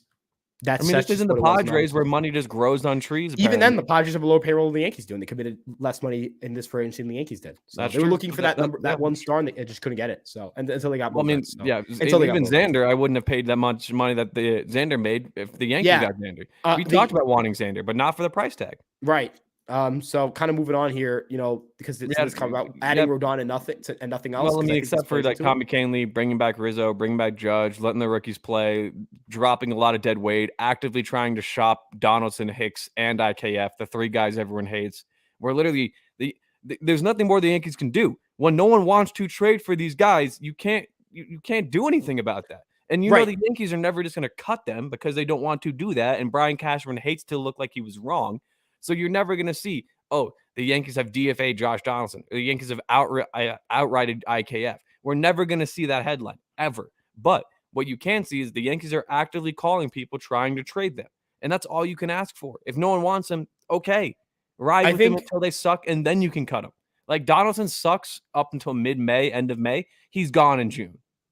I think the Yankees are looking for IKF. I think they're waiting to figure out their infield situation, and then they're going to be more open to moving him, kind of like cutting him almost in our spring training, where like you see guys get relegated to the minor league camp or whatever it may be during spring training, kind of like that situation, except instead of relegating to minor league. And if we go out and sign Shohei, no one's going to give a shit that we didn't sign anyone this offseason. And I don't think they are going to. I know, but that's what I'm saying. Like, it's just the Yankees, the way they, like, this, like the way the Yankees work is they're not just going to try to go out and get every big fish in the pond. And Yankees fans expect them to. If the Yankees aren't rolling out a $600 million a year payroll with 5 superstars in the lineup, fans are going to be pissed. And that's just their entitled right, I guess, as being Yankees fans. But also, it's like, this is baseball. This is a competitive-ass sport.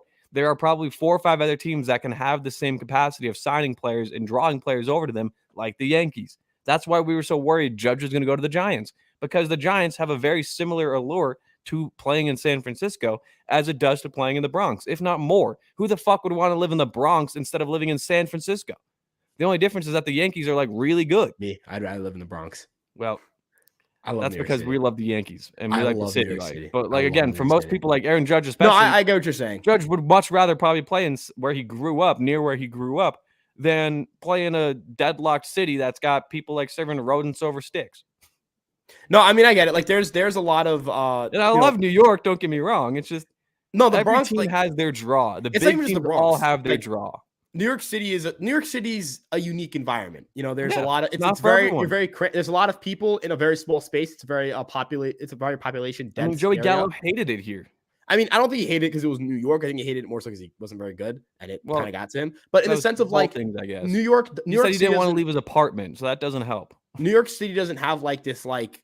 I feel like New York City, if you've lived there, you kind of feel like it's de-romanticized to you. And so once you're there for a while, it's like, I got to take the fucking train. The A train stinks. It smells like piss today. You know what I mean? I can't just hop in my car and go drive by the ocean side. Right. So it's one of those things where, yes, it's got less of a like I can go throw shit in the Hudson River.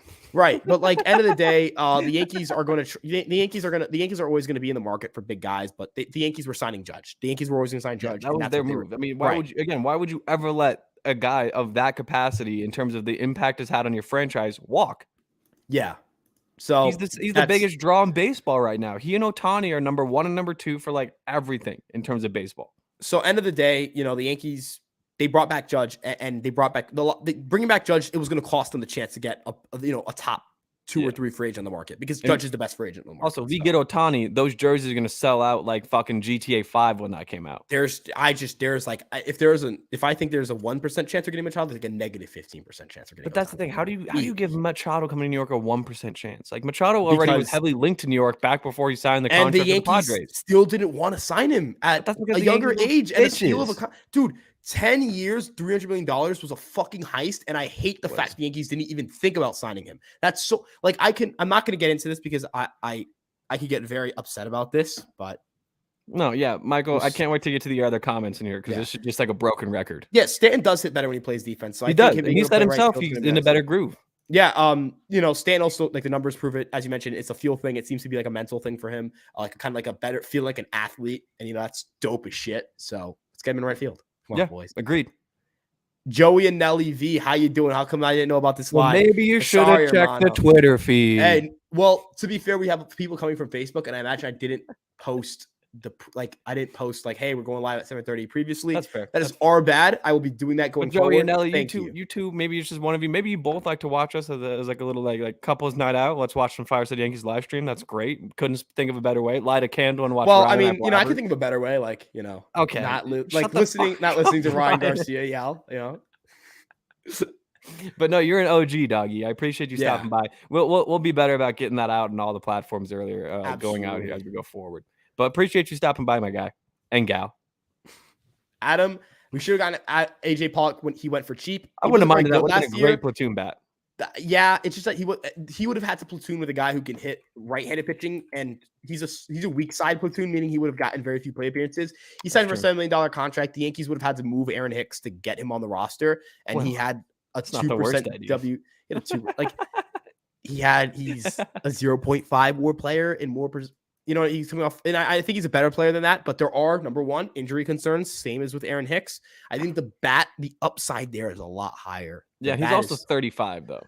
Right. It's weird. It's like, not that you would look at him and say he's bad, but I wouldn't look at him and say that's significantly better than Aaron Hicks. It'd be like, that's like Aaron having a player like Aaron Hicks. But you had that trade was a real wash of a trade when AJ Pollock was the better player between he and Craig Kimbrell on that deal. Would you say he was the better player, or would you say he was the better player? Dude, he actually had a worse F WAR. Awful. He had a worst F WAR. Yeah, but that's because they threw Craig Kimbrell out there like 100 times. AJ Pollock played 138 games. Kimbrell threw 60 innings. What? I would say, yeah. I didn't know AJ Pollock. Well, that's the reason. Because he played 138 games and he can't hit right-handed pitching. He was so bad defensively last year. Yeah, it's because he can't hit right-handed pitching too. Yeah, he was bad. I mean, he bat 231 against righties and he bat 286 against lefties. I know batting averages and everything, so let's go to WRC plus reflects that too. Yeah, WRC plus wise, it is 69 against righties, 161 against lefties. Sorry. And guess what? He saw 250 more at bats against righties. So maybe that's why he was bad. If you just have him strictly as hitting lefties, AJ Pollock will be a great platoon bat off the bench, but not for $7 million. On top of that, you also, I don't think he was I just don't think he was the guy for the Yankees. And on top of that, you have to guarantee that you're keeping another outfielder on the roster just to platoon with him. So you have to guarantee that you have 2 roster spots, one for him and one for his platoon partner. Yeah, it's a lot. It's a lot. It's just I don't think the Yankees were going to be capable. Yeah, I mean, then again though, a Pollock and Ortega platoon in left field, that would have miracles on me. That in the miracles. That would have That would have been special. Let Nick cook. That would have been special, man. That would have been special. I'm thinking about it, like I'm processing it. Cue the Vince McMahon clip. He would have been special. That's, dude. Pollock, Ortega. Pollock and Ortega would have been a great platoon this season. I still think Ortega cracks the roster. I'm thinking about that right now. That would have been so fucking special, dude. I would not be shocked. And that would have been narrative balling. Like, I would have narrative balled like crazy. I think Hicks is gone before opening day. I love players. I don't know why I have this feeling, but I feel like Ortega is just going to blow the roof off this shit, and Hicks will be gone before opening day. And Ortega will be the outfielder. I would be stunned. Because Ortega hits righties really well, and majority of baseball pitchers in baseball are righties. I would be right. I'm not stupid on that, stunned. Right? That is true. Yeah, Ortega I'd be righties. Floored, stunned, surprised, shocked, blown away. Flabbergasted. Yeah, if the Yankees moved Aaron Hicks to start Rafael, I just see it happening. To start Rafael Ortega. Oh, no fucking shot they do that. It would be awesome though. And Ortega comes down and has a 2021 season. That would be special, but I can't. Even then, I'd still need someone to play against lefties. So I think Oswaldo Cabrera. You would just keep both of them and just move IKF. Thank God. That's just like the logical conclusion. That's the dream. That's the logic. That's my logical conclusion. I posted a clip the other day, like a week ago, maybe not a week ago, like probably 3 days ago, of IKF hitting like in BP, and I was like, IKF showing off his power, and so many people got offended. They're like, how can you like call out a player who's there early for spring and say he's There like were ass two when he wasn't reactions I even the saw. worst player on the team? I'm like, well, actually, statistically, he was the worst player on the team offensively. IKF had the lowest WRC plus of every regular day Yankee. He had a lower WRC plus than Aaron Hicks. He had a lower WRC plus than Josh Donaldson. Higgy had a fucking higher WRC plus than him. And we're gonna sit here and defend this little noodle bat. Hey, why? Because he's nice? Because he's got a puppy face? I will say Why? this.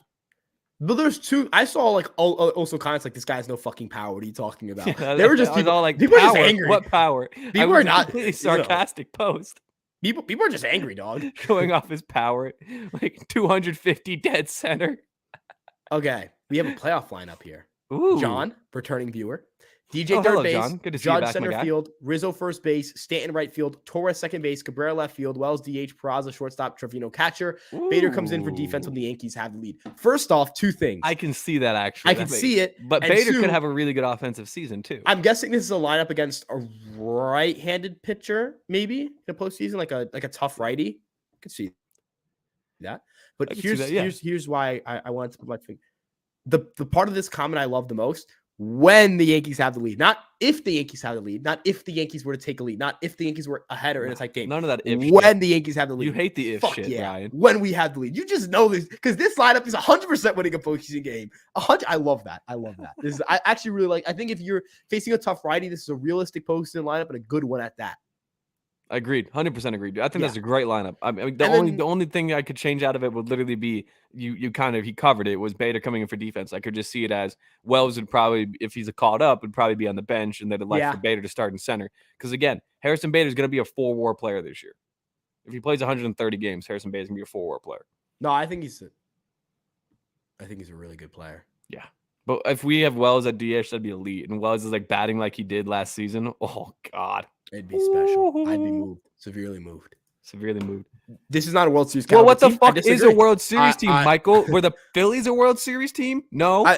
The way I look at it is, if every projection system and every betting odds people thing said the Yankees are like a top 3 team in baseball or top 4 team in baseball, they're probably leads you to believe that they're a World Series contender. You think? Yeah, this isn't to say that you're always going to perform to your projections, but it's bad process to think the Yankees aren't a World Series caliber. No, and every year the Yankees are a World Series contender team. Even in 2017, that miracle year where we had the Todd Frazier thumbs down and everything. That was special. That was a special season. The Yankees weren't projected to do that be. Well. That's what I'm saying. They were not expected to be that big of a contender, and yet because of the Yankees, they found a way to get to the ALCS. You have to think of it this way. Every single fucking season, the Yankees are going to be a World Series contender. It's just how it is. The Yankees will never have a roster out there that will be below 500. I mean, they will never have a roster out there where they're shooting for a wild card spot. Even if they're trying to reset the luxury tax, they're still going to have 4 or 5 star caliber players. Well, they're the Yankees. Yeah, no, I get it. End of the day, this team develops talent really well. They do a lot of really good things. So they haven't had a losing season since I was born. Dude, they haven't had a losing season since 95. Not even. No, 95. They went to the playoffs. They went to the LDS. Or was it 94? When was it? No, they were above 500. 94. When was the last time they missed the playoffs? That's what I guess. 93, I think. Yeah, I guess was that Jeter. When was Jeter's rookie year? Last time they missed the playoffs, or last time they didn't finish above 500? The season they missed the playoffs or didn't do well or whatever was the season before Derek Jeter made his debut. Wait. No, I'm confused. What's the question you're asking? Well, I also don't know because I feel like they're kind of in the same boat. Like here's the last to give you the records by year. Yeah. 93, they were above 500. They won 88 games. Their last below 500 season was 1992. That was the year they drafted Jeter, I believe. The Soviet Union fell that year. Yeah, so unless you're 30 years, the last time the Yankees were bad was when the Russians were still fucking controlling Latvia. Yeah, you have to be 30 years old at the very youngest to know what a below 500 to be alive for a below 500 Yankees team, which is and I was mistaken. The Yankees missed the playoffs no, they've missed the playoffs 08, I think. Times. Yeah, no, but 16, I'm saying I guess below 500 is what I was looking at more. Yeah, they've missed the playoffs in 16, 14, 13, 08, 93. That's the 5 years and 30 years. The Yankees didn't miss the playoffs in 16. I thought Gary brought. No, they missed it. They missed it. They didn't make the wild card. It was the Orioles and Blue Jays that year. The Yankees finished in 4th because they had 3 playoff teams in their own divisions. You're right. But think about that. 5 years. That's 5 years out of 30 where the Yankees haven't been in the postseason. And if you want to count, years where you want to take away years they didn't win a playoff game or, didn't get to the ALDS, you want to say wild card doesn't count, it's still 23 out of 30. So over 66% of the time, the Yankees are playing in the ALDS, which is crazy. Haters are out tonight, I see. They are out Just tonight. one. As a Yankee fan, you have to be very upset they did nothing to improve the roster. I'm not upset, as a matter of fact. And Michael, if you want to just go ahead and not watch this season, no one's going to miss you. So just go ahead and watch the Astros and become an Astros fan. You'd be one of the more newer fans, although all the fans basically became fans in 2016. So you wouldn't be that far behind. The way I view it is I can't. Okay.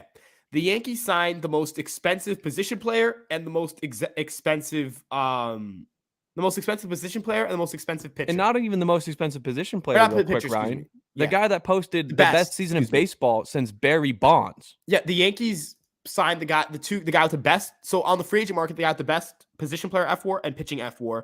On the free agent market, we're both signed by the Yankees. You just can't hate that offseason. You can't. No. I'm sorry, you can't. And they brought back a fan favorite and a clubhouse favorite in Tommy Kahnle. They kept Anthony Rizzo, which was a big thing for Judge resigning. Again, I'm not saying it's not like the Yankees got rid of a lot of guys, which is the other thing that I guess some people may be upset about.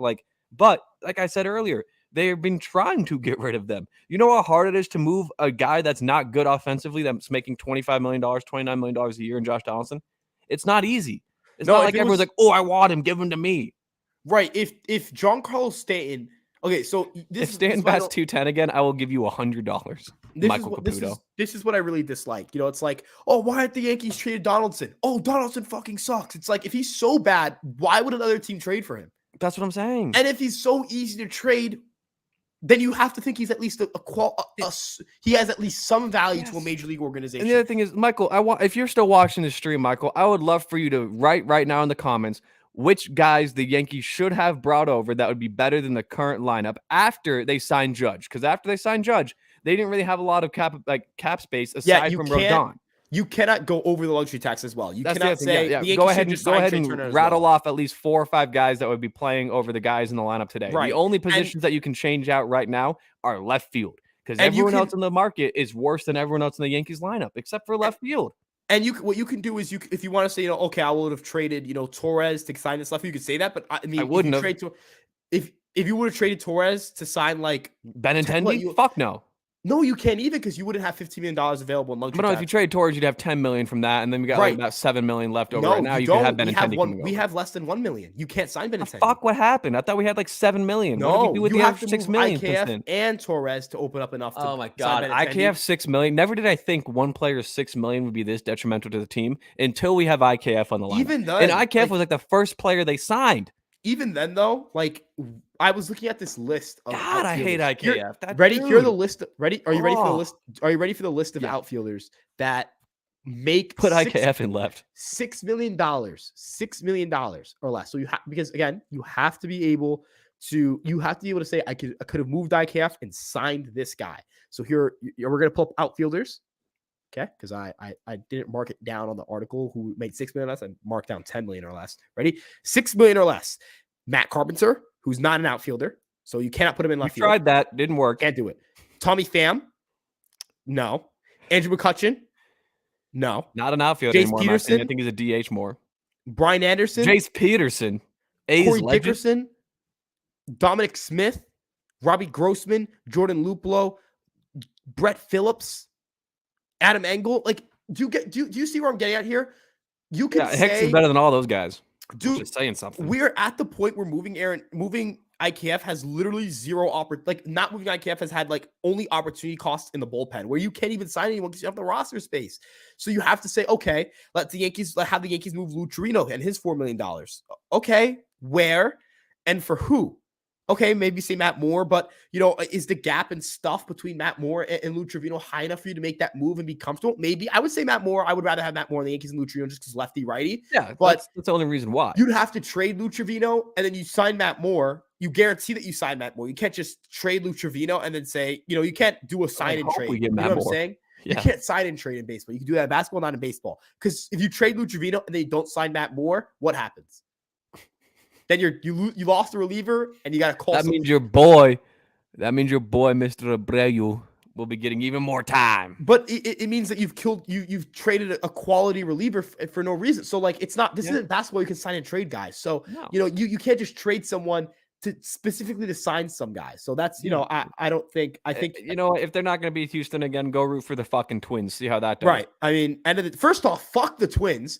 For not trading Max Kepler. They don't need Max Kepler. I've been thinking about this. They have no use for Max Kepler. They've got a lot of players on their roster right now. Fucking assholes won't trade him to us. They've got a lot of guys. Dude, I saw this quote. I was so mad. I've watched Yankee playoff losses that have made me less pissed. Yeah, we'll play Joey Gallo at first base. No, the fuck you're not. You're not playing Joey Gallo at first base. Best value left. Oh, we're going to play Joey Gallo at first base. No, you're not. No, you're not. Shut the fuck up. You're not playing Joey Gallo at first base. No, they're playing Miranda fucking liars. Maybe Larnach. We're just going to give Trevor Larnach more time to develop. Whatever. We're going to give Trevor Larnach more time to develop. He's in AAA and he's 26, you prick. What's wrong? I hate these guys so much. Oh, we need the depth. You just traded for like 50 fucking outfielders. All of them are left-handed. Come on. Yeah, they don't need any more. Like the only righty they have right now in their outfield out of the four that's probably going to rotate is Byron Buxton. And timeout. Because isn't Michael A. Taylor lefty? He is. Yeah, they're gonna pay $9 million fucking dollars for a guy to do nothing for them instead of trading him to us. I hate, and I can't wait. I can't wait for when the Atlanta Braves fucking tweet out that stupid goddamn graphic. Atlanta Braves acquired outfielder Max Kepler, and it's not even reported by the news. Like there's no Jeff Passan. It's nothing. It's just the Atlanta Braves tweeted out of nowhere. I was gonna be sitting there staring at that shit. Like, are you serious? Are you fucking for real? They don't even have a farm. They don't even have this. They don't have a single top 100 prospect. I swear to God, if Max Kepler is traded and he's on any goddamn team that is not the Yankees, I hope the Minnesota Twins go to their fucking 50 years without a playoff win. I can't. I just my brain, dude. You just sparked like the most angry. Kepler needs to come to New York. I've never been. It's not even like Max Kepler, baby. It's not even like Max Kepler like changes the franchise or anything. I'm just mad that the Yankees want Max Kepler and the Twins just won't fucking trade him and they don't need him. It pisses me off so much. Anyways, let's move on before I get more mad. DJ bouncing back is a major key. Donaldson not being a strikeout machine. I agree. Just Josh Donaldson is able to not strike out as much. That'd be dope. Yeah, I saw a Talking Yanks snippet the other day. I love the boys over at John Boy, Jake Story, friend of the pod. I can say that now. Fuck yeah. But no, they talked about Josh Donaldson's first season in the Bronx, and they compared it to his most recent season in Minnesota this season prior. He walked less, struck out more, made less contact, barreled less, and had lower exit velocities. So if Donaldson can even get a little bit better than that, then yes, it's going to be a huge benefit for this team. But the other thing is if he doesn't, just fucking cut him. Who cares? But DJ is like, it's like, when you have the fucking archways and you have that cornerstone, the centerpiece. Yeah. DJ is that centerpiece. We have the superstar in Aaron Judge. We have the obvious bounce back guy in Giancarlo Stanton. We have infielders in the youth. We have a platinum glove catcher. We have the best rotation and bullpen combination in baseball. What we don't have is a leadoff hitter that can play day in, day out and change the way the lineup plays. We don't have a guy that's going to be putting bat to ball over, trying to hit it over the seats first. DJ is that guy. DJ LeMahieu plays 140 games this year, 150 games this year. The Yankees can win the World Series. And I will stand by that statement until the day I die. Last season, if we had DJ in the postseason, do I think we would have beat Houston? Probably not. But do I think we could have won 2 games? Yes. DJ LeMahieu changes the way pitchers pitch to this lineup. And he plays exceptionally well at every position defensively. Ironically now, his worst position defensively is second base. And that's where he played for fucking 9 years. End of the day, I view it as he's a really, really, really good contact bat for this team.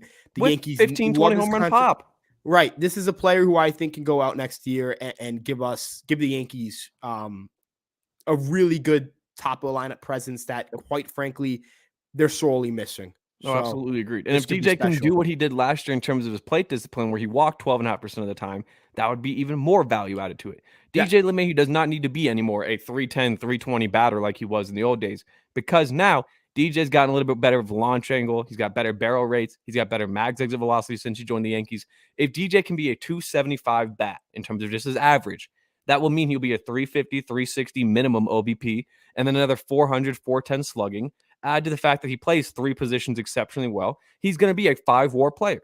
DJ, I think DJ LeMahieu could be a dark horse MVP candidate. In the same wouldn't go breath, that I'd say far, that I think but- Giancarlo Stanton could be a dark horse MVP candidate. Ryan Garcia ESM is not going to go that far. However, Ryan Garcia ESM fully supports all the messages just made by Nick tonight. I mean, about DJ hits LeMahieu. 25 home runs and bats 300 and That'd be plays three positions exceptionally special. well. DJ LeMahieu could be a 6.5 WAR player. That's way the ceiling for this fucking guy.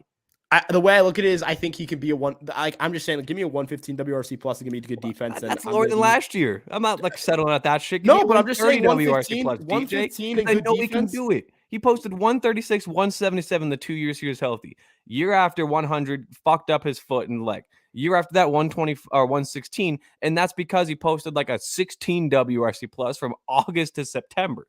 You know this. Up until end of July when he was healthy, DJ LeMahieu was on a pace for like a 5.5 WAR and a 135 WRC plus. No, like I don't. DJ LeMahieu was Himothy.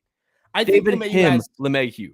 I think LeMahieu has a higher ceiling than DH like 115. I'm just saying I'm going to be happy with that and good defense. Oh yeah, because if he plays 140 games and he's healthy, that's all you ask for. Right. That's the same thing with a lot of these Yankees, dude. You know this. It's just, is health there? If they can be healthy through the entire season, this team is a very fucking good team. Yeah, I don't disagree. So I think LeMahieu is important.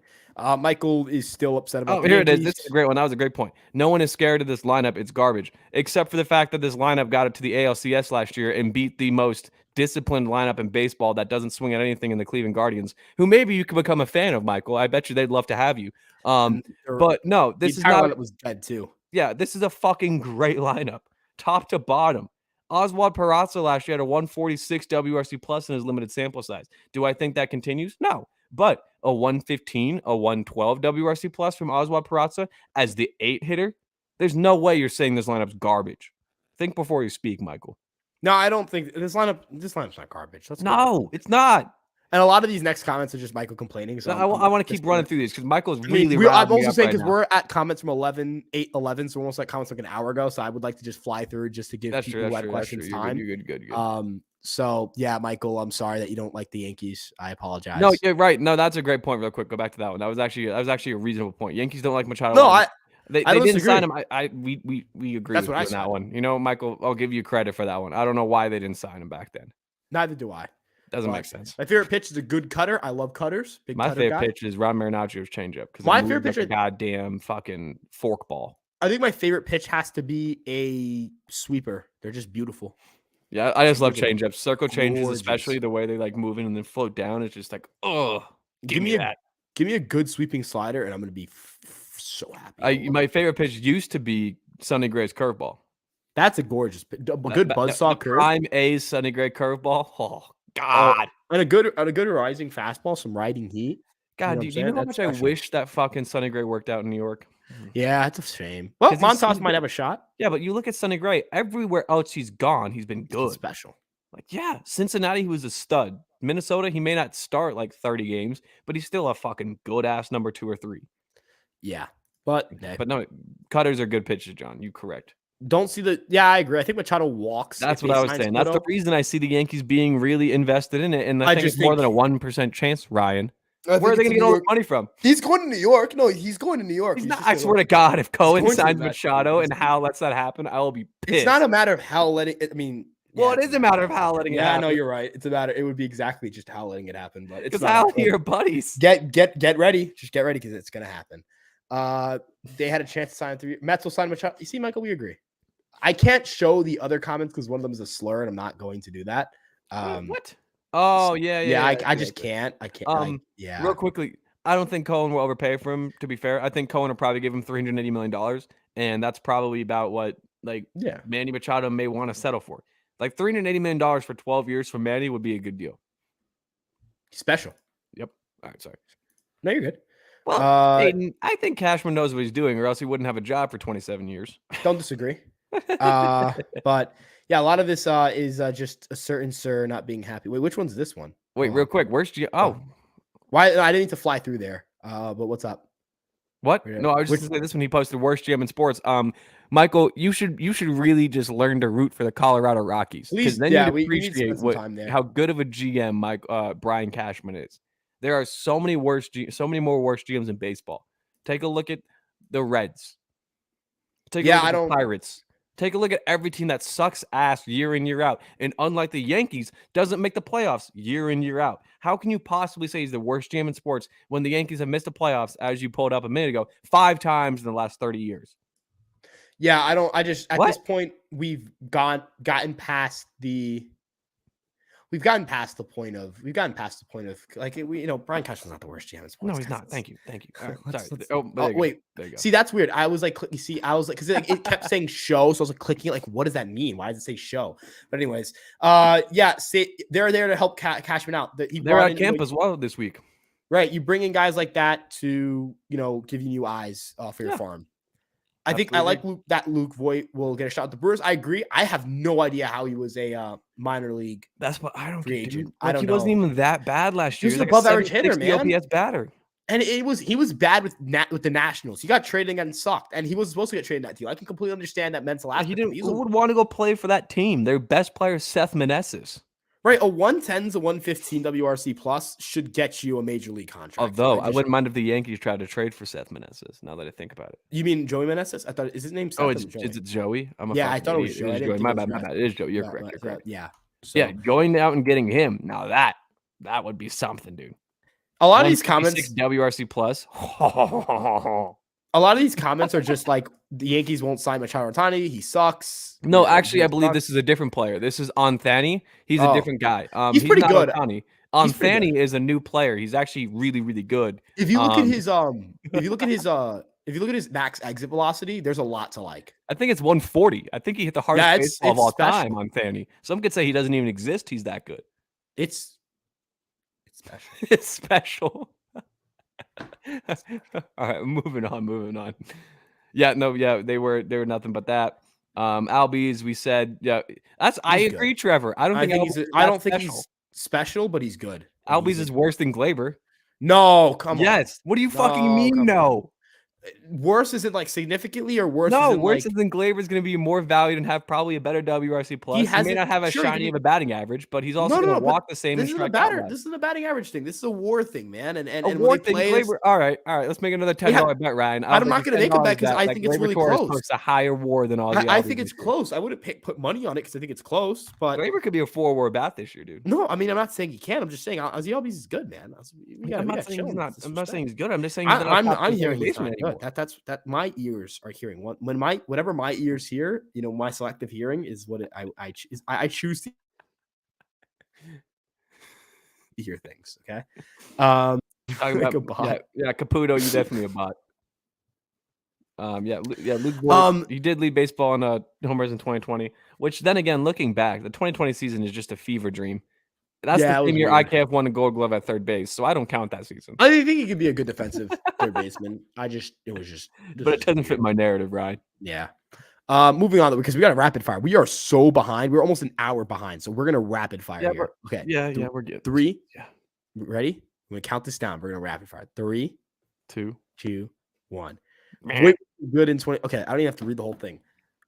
Okay. Voit wasn't good in 2022, and he wasn't very good in 2021. I don't disagree. I think he's a league average player, but I think a league average player deserves a major league contract. Yep. 100% agreed. And Voit also, mind you, not good in 2021 or 2022. 2021, he had a 112 WRC plus and only played 60 games. Next.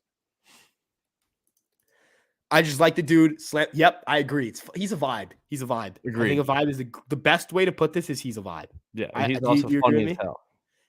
I think funny doesn't even. He seems like just a great guy. Yeah, it's a great dude. Like I saw a Barstool interview with him the other day where he did, I think it was with Caleb Presley, and he did like an interview with him, where he's like sitting down talking, and he's like, "So Luke, how do you feel about baseball?" He's like, "I fucking love hitting them." Yeah, I love the guy.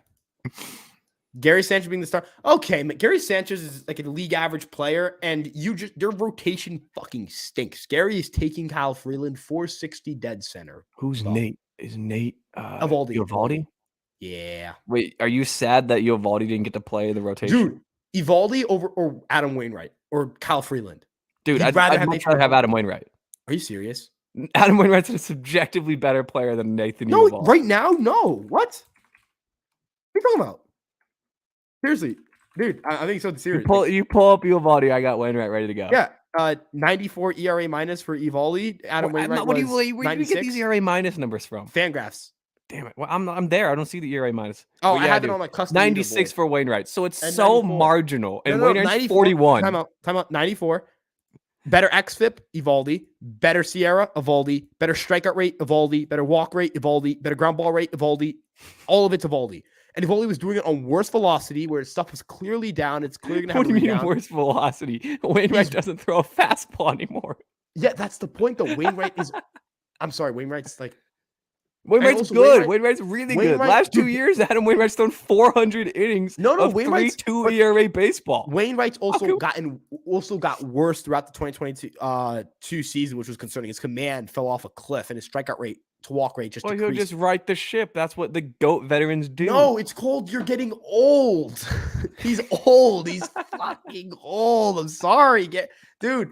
Julio Rodriguez is gonna bitch that man. I'm sorry. Julio Rodriguez is gonna strike out looking on a cutter on the hands at 90 Julio, miles an hour. If Adam Wainwright strikes out more than one Dominican in, dude, I will guarantee you he strikes out at least three Dominicans. $10 doesn't strike out more than under 1.5 strikes under. Yeah, I'll take the over a million times over. I'll take the under. Sam G. Kyle Freeland, you're right about that. Kyle Freeland's booty cheeks, and not the good kind. Jesus. Sam G, in your opinion, who has the most pressure on them this season? Can't say Hicks or Donaldson. Gleyber Torres. Simply because of the fact that I think he's playing for an extension and a place on this team in the future. I don't think he gets extended. I think I'm saying that he asked the question, Ryan. No, I don't. I'm not saying you're wrong. I'm saying I just don't. I wouldn't pick Gleyber because I don't think he's going to get extended. But that's fair. But I think he's also playing for a place on another contentious team. Not even just that. He's playing for his playing time this year at least. That's true. So I think that it's a good pick. I just don't think he's going to get an extension at any point, which is unfortunate. So who would you say then, my friend? I think Gleyber's a good pick. I want to clarify. I think Gleyber's a good pick. I'm going to say you would say IKF naturally, but I don't think he's going to play enough for that. IKF has no pressure on him. Everyone expects him to suck. I think Anthony Volpe's got a lot of pressure on him. I think honestly, I'll go with Clark Schmidt. I don't think he'll ever get another shot to start again. That's true. The other guy I'd say is Giancarlo. Yeah, I think G has pressure simply because of the fact that you have comments like this in the live stream where people are counting him out. And if he has another bad season, they're going to be done with him. I think he's always going to have pressure. Always. Anytime you make... Or Rodon, I think, has a lot of pressure. First year in New York, big contract. So those are actually good picks. Severino, because Severino's in a contract free agent year. Playing for big year for him. There we go. Look at that. Look at us. Yeah. Okay. Trevor says his framing was league average. He's still a bad blocker. See Gary Washington? Nah. Keibert Ruiz is probably starting full time. I think the best spot but for Gary could be a backup catcher. Yeah, but go to Colorado and play full time as a catcher. Well, he's not going to start over Elias D. Actually, you know what? Let's me do a quick here. Projected catching war. Who's the worst team? Rockies are actually the worst team. Yeah. Or go to I would say go to the Astros, but they're not going to play him. The Astros picked him up? I was the thinking Red about Sox, this. I think, are they really that big of believers in Corey Lee this year? I think it's because not Christian Vasquez. Martin Maldonado is someone the pitching staff really likes, so they still have Maldonado. Yeah, they don't care. What? Cubs, I think Cubs would be a good fit. Cubs don't even have Cubs have Barnhart and Yan Gomes. Throw in some scary Gary. Or kind of similar to that, Detroit. New ballpark dimensions. Yeah, I wouldn't go there if I was Gary. I'd go somewhere I'm not else. saying Gary really doesn't have a choice right now. No, he doesn't. But if I'm saying we're trying to come up with the perfect spot. We're trying to think perfect for all. Then Colorado for sure. Gary Sanchez's fly ball percentage would do wonders in Colorado. Gary Sanchez would destroy the world. He would hit 45 home runs and all of a sudden have a 5-year deal on the table next season. It would be special. My life kids, families would be fed. People would be moved. Lives would be changed forever. Moving on though, Johnny Pinky, how you doing, my guy? Pinky. Yeah, Pinckney. I can't read, man. I have a reading issue, boys. Hello, Johnny. How are you doing? Nosotros tenemos reading issues. Anyways, we're doing good. We have Mike Pellegrino says no Gary, please. I agree. I don't want Gary. Well, I don't disagree, Mike, but I'm also writing an article tomorrow morning that may change your mind. My mind is always not going to change your mind. I'm the most arrogant person on planet Earth. So, well, I don't know about that, Ryan. I'm very normally the most arrogant people can back it up with 6'2" next to their name. Okay, man. You see, there's just no. Moving on. Machado pipe dream for me. Well, Wander should be the starter for the WBC team. Agreed. Yep. Well, Wander or Willie, because the one thing I will say about Wander that I do worry about, and maybe that's why he's not starting, is last season he had that big injury that ended his season, and maybe they're wanting him to kind of just take it easy and tamper it back a bit. Whereas Willie Adames posted a 4.5 F4 season, phenomenal defender, hits for home runs, good plate vision as well, doesn't strike out a ton. I don't know. I love Willie Adames. Willie Adames in pinstripes would literally, I'd buy a jersey the minute he fucking signed with the team or was traded for. He's a really underrated player. I like him a lot. He's so good, dude. And he'd come back in the division and get to hit the Rays. Oh, I would not want to see him hit again in Tampa, though, because apparently he doesn't like it there. So there's no, but I'm saying that's why he'd do well there now, because they gave up on him. No. Like, he doesn't see the ball well there. Well, okay, when they come to New York, then. Yeah, I'm not saying I wouldn't trade for him because of that. Just I would be concerned. Yelich is probably an above average hitter in 2022 because he faces bad pitching most of the year. No, I don't think that's why. Yeah, I don't know if he faces bad pitching. I mean, all the players in the lineup face the same pitchers most of the time. Right. And again, he'll face Aaron Nola, probably go 2 for 4, and then what do you say? I think we overplay the playing in the Central makes you good because you play bad players. Like, if everyone is like that, then doesn't that cancel it out? Yeah. It's pretty crazy now looking at the Central in both the NL and AL. They're objectively the worst divisions in baseball. No, it's also because they have the least. They harbor the most small market teams, so that's why. That's true, but I do think the Cardinals are a large market team. Yeah, no, but like the Cardinals are always good though. That's so true. like that, like you look at the Cardinals are always good. The Cubs are usually pretty good. The Twins usually have winning seasons, and then they lose to us. The Guardians are like the Rays of the Central for both Centrals. And then the Pirates are your basement dwellers. The Brewers have been good recently, but they were largely irrelevant. Sorry to all Brewers fans. The Reds are largely irrelevant. Royals, Tigers. Royals are a World Series in there, but it's a World Series in between a lot of irrelevance. The Tigers were consistently good for a while, but that's when they were spending money. And now if they don't spend money, they fucking stink. They spent money on Javier Baez. Hey. The worst signing in history. When Javier Baez, I'm going to come back to this. I cannot wait till Javier Baez bats 240 with a that'd be good. Do you realize if he hits 240? 50% strikeout rate. Do you realize? Okay. I want to, before we move on to this Nelson Cruz Cano thing, if he hit 240, I mean, yeah, no, actually, it's WRC. Oh, what a shot! I thought he was a low average. I thought he was a low average guy, but he wasn't. He's actually not. He's just a bad player. He's just not. Dude, he's a career 102 WRC plus hitter with beautiful defense. What are you talking about? Like, come on. Wow, a career 102. Yes. Wow. So a career league average hitter. Career 102 with 53 OAA and 42 defensive run save. I know his defense saves him. He's literally the new Dansby Swanson. Have you considered that maybe being a good defender makes you a good baseball player? Have you also considered that maybe walking 3.5% of the time for your career? 4.5% of the time for your career doesn't translate to success long term. He's entering his age 30 season with 24 WAR. That's objectively. That's not that. He's going to end his season. He's going to end his career with 31. Dude, if he has, you sound like Frank Fleming when it comes. He's gonna have less F WAR for his career than Jacoby Ellsbury. Jacoby Ellsbury had a great career. He's not. What? Jacoby Ellsbury did not have a great career. Jacoby Ellsbury had 3 good seasons in Boston. He had a great career. What do you realize? Any player who gets to 30 WAR has had a really good career. I'm not saying that that's not like a great career, but again, now he has 24. By the end of his contract with the Tigers in 2027, he will have 30 WAR. You think he's only going to question? He's going to accumulate 6 WAR in the next 5 years. Question.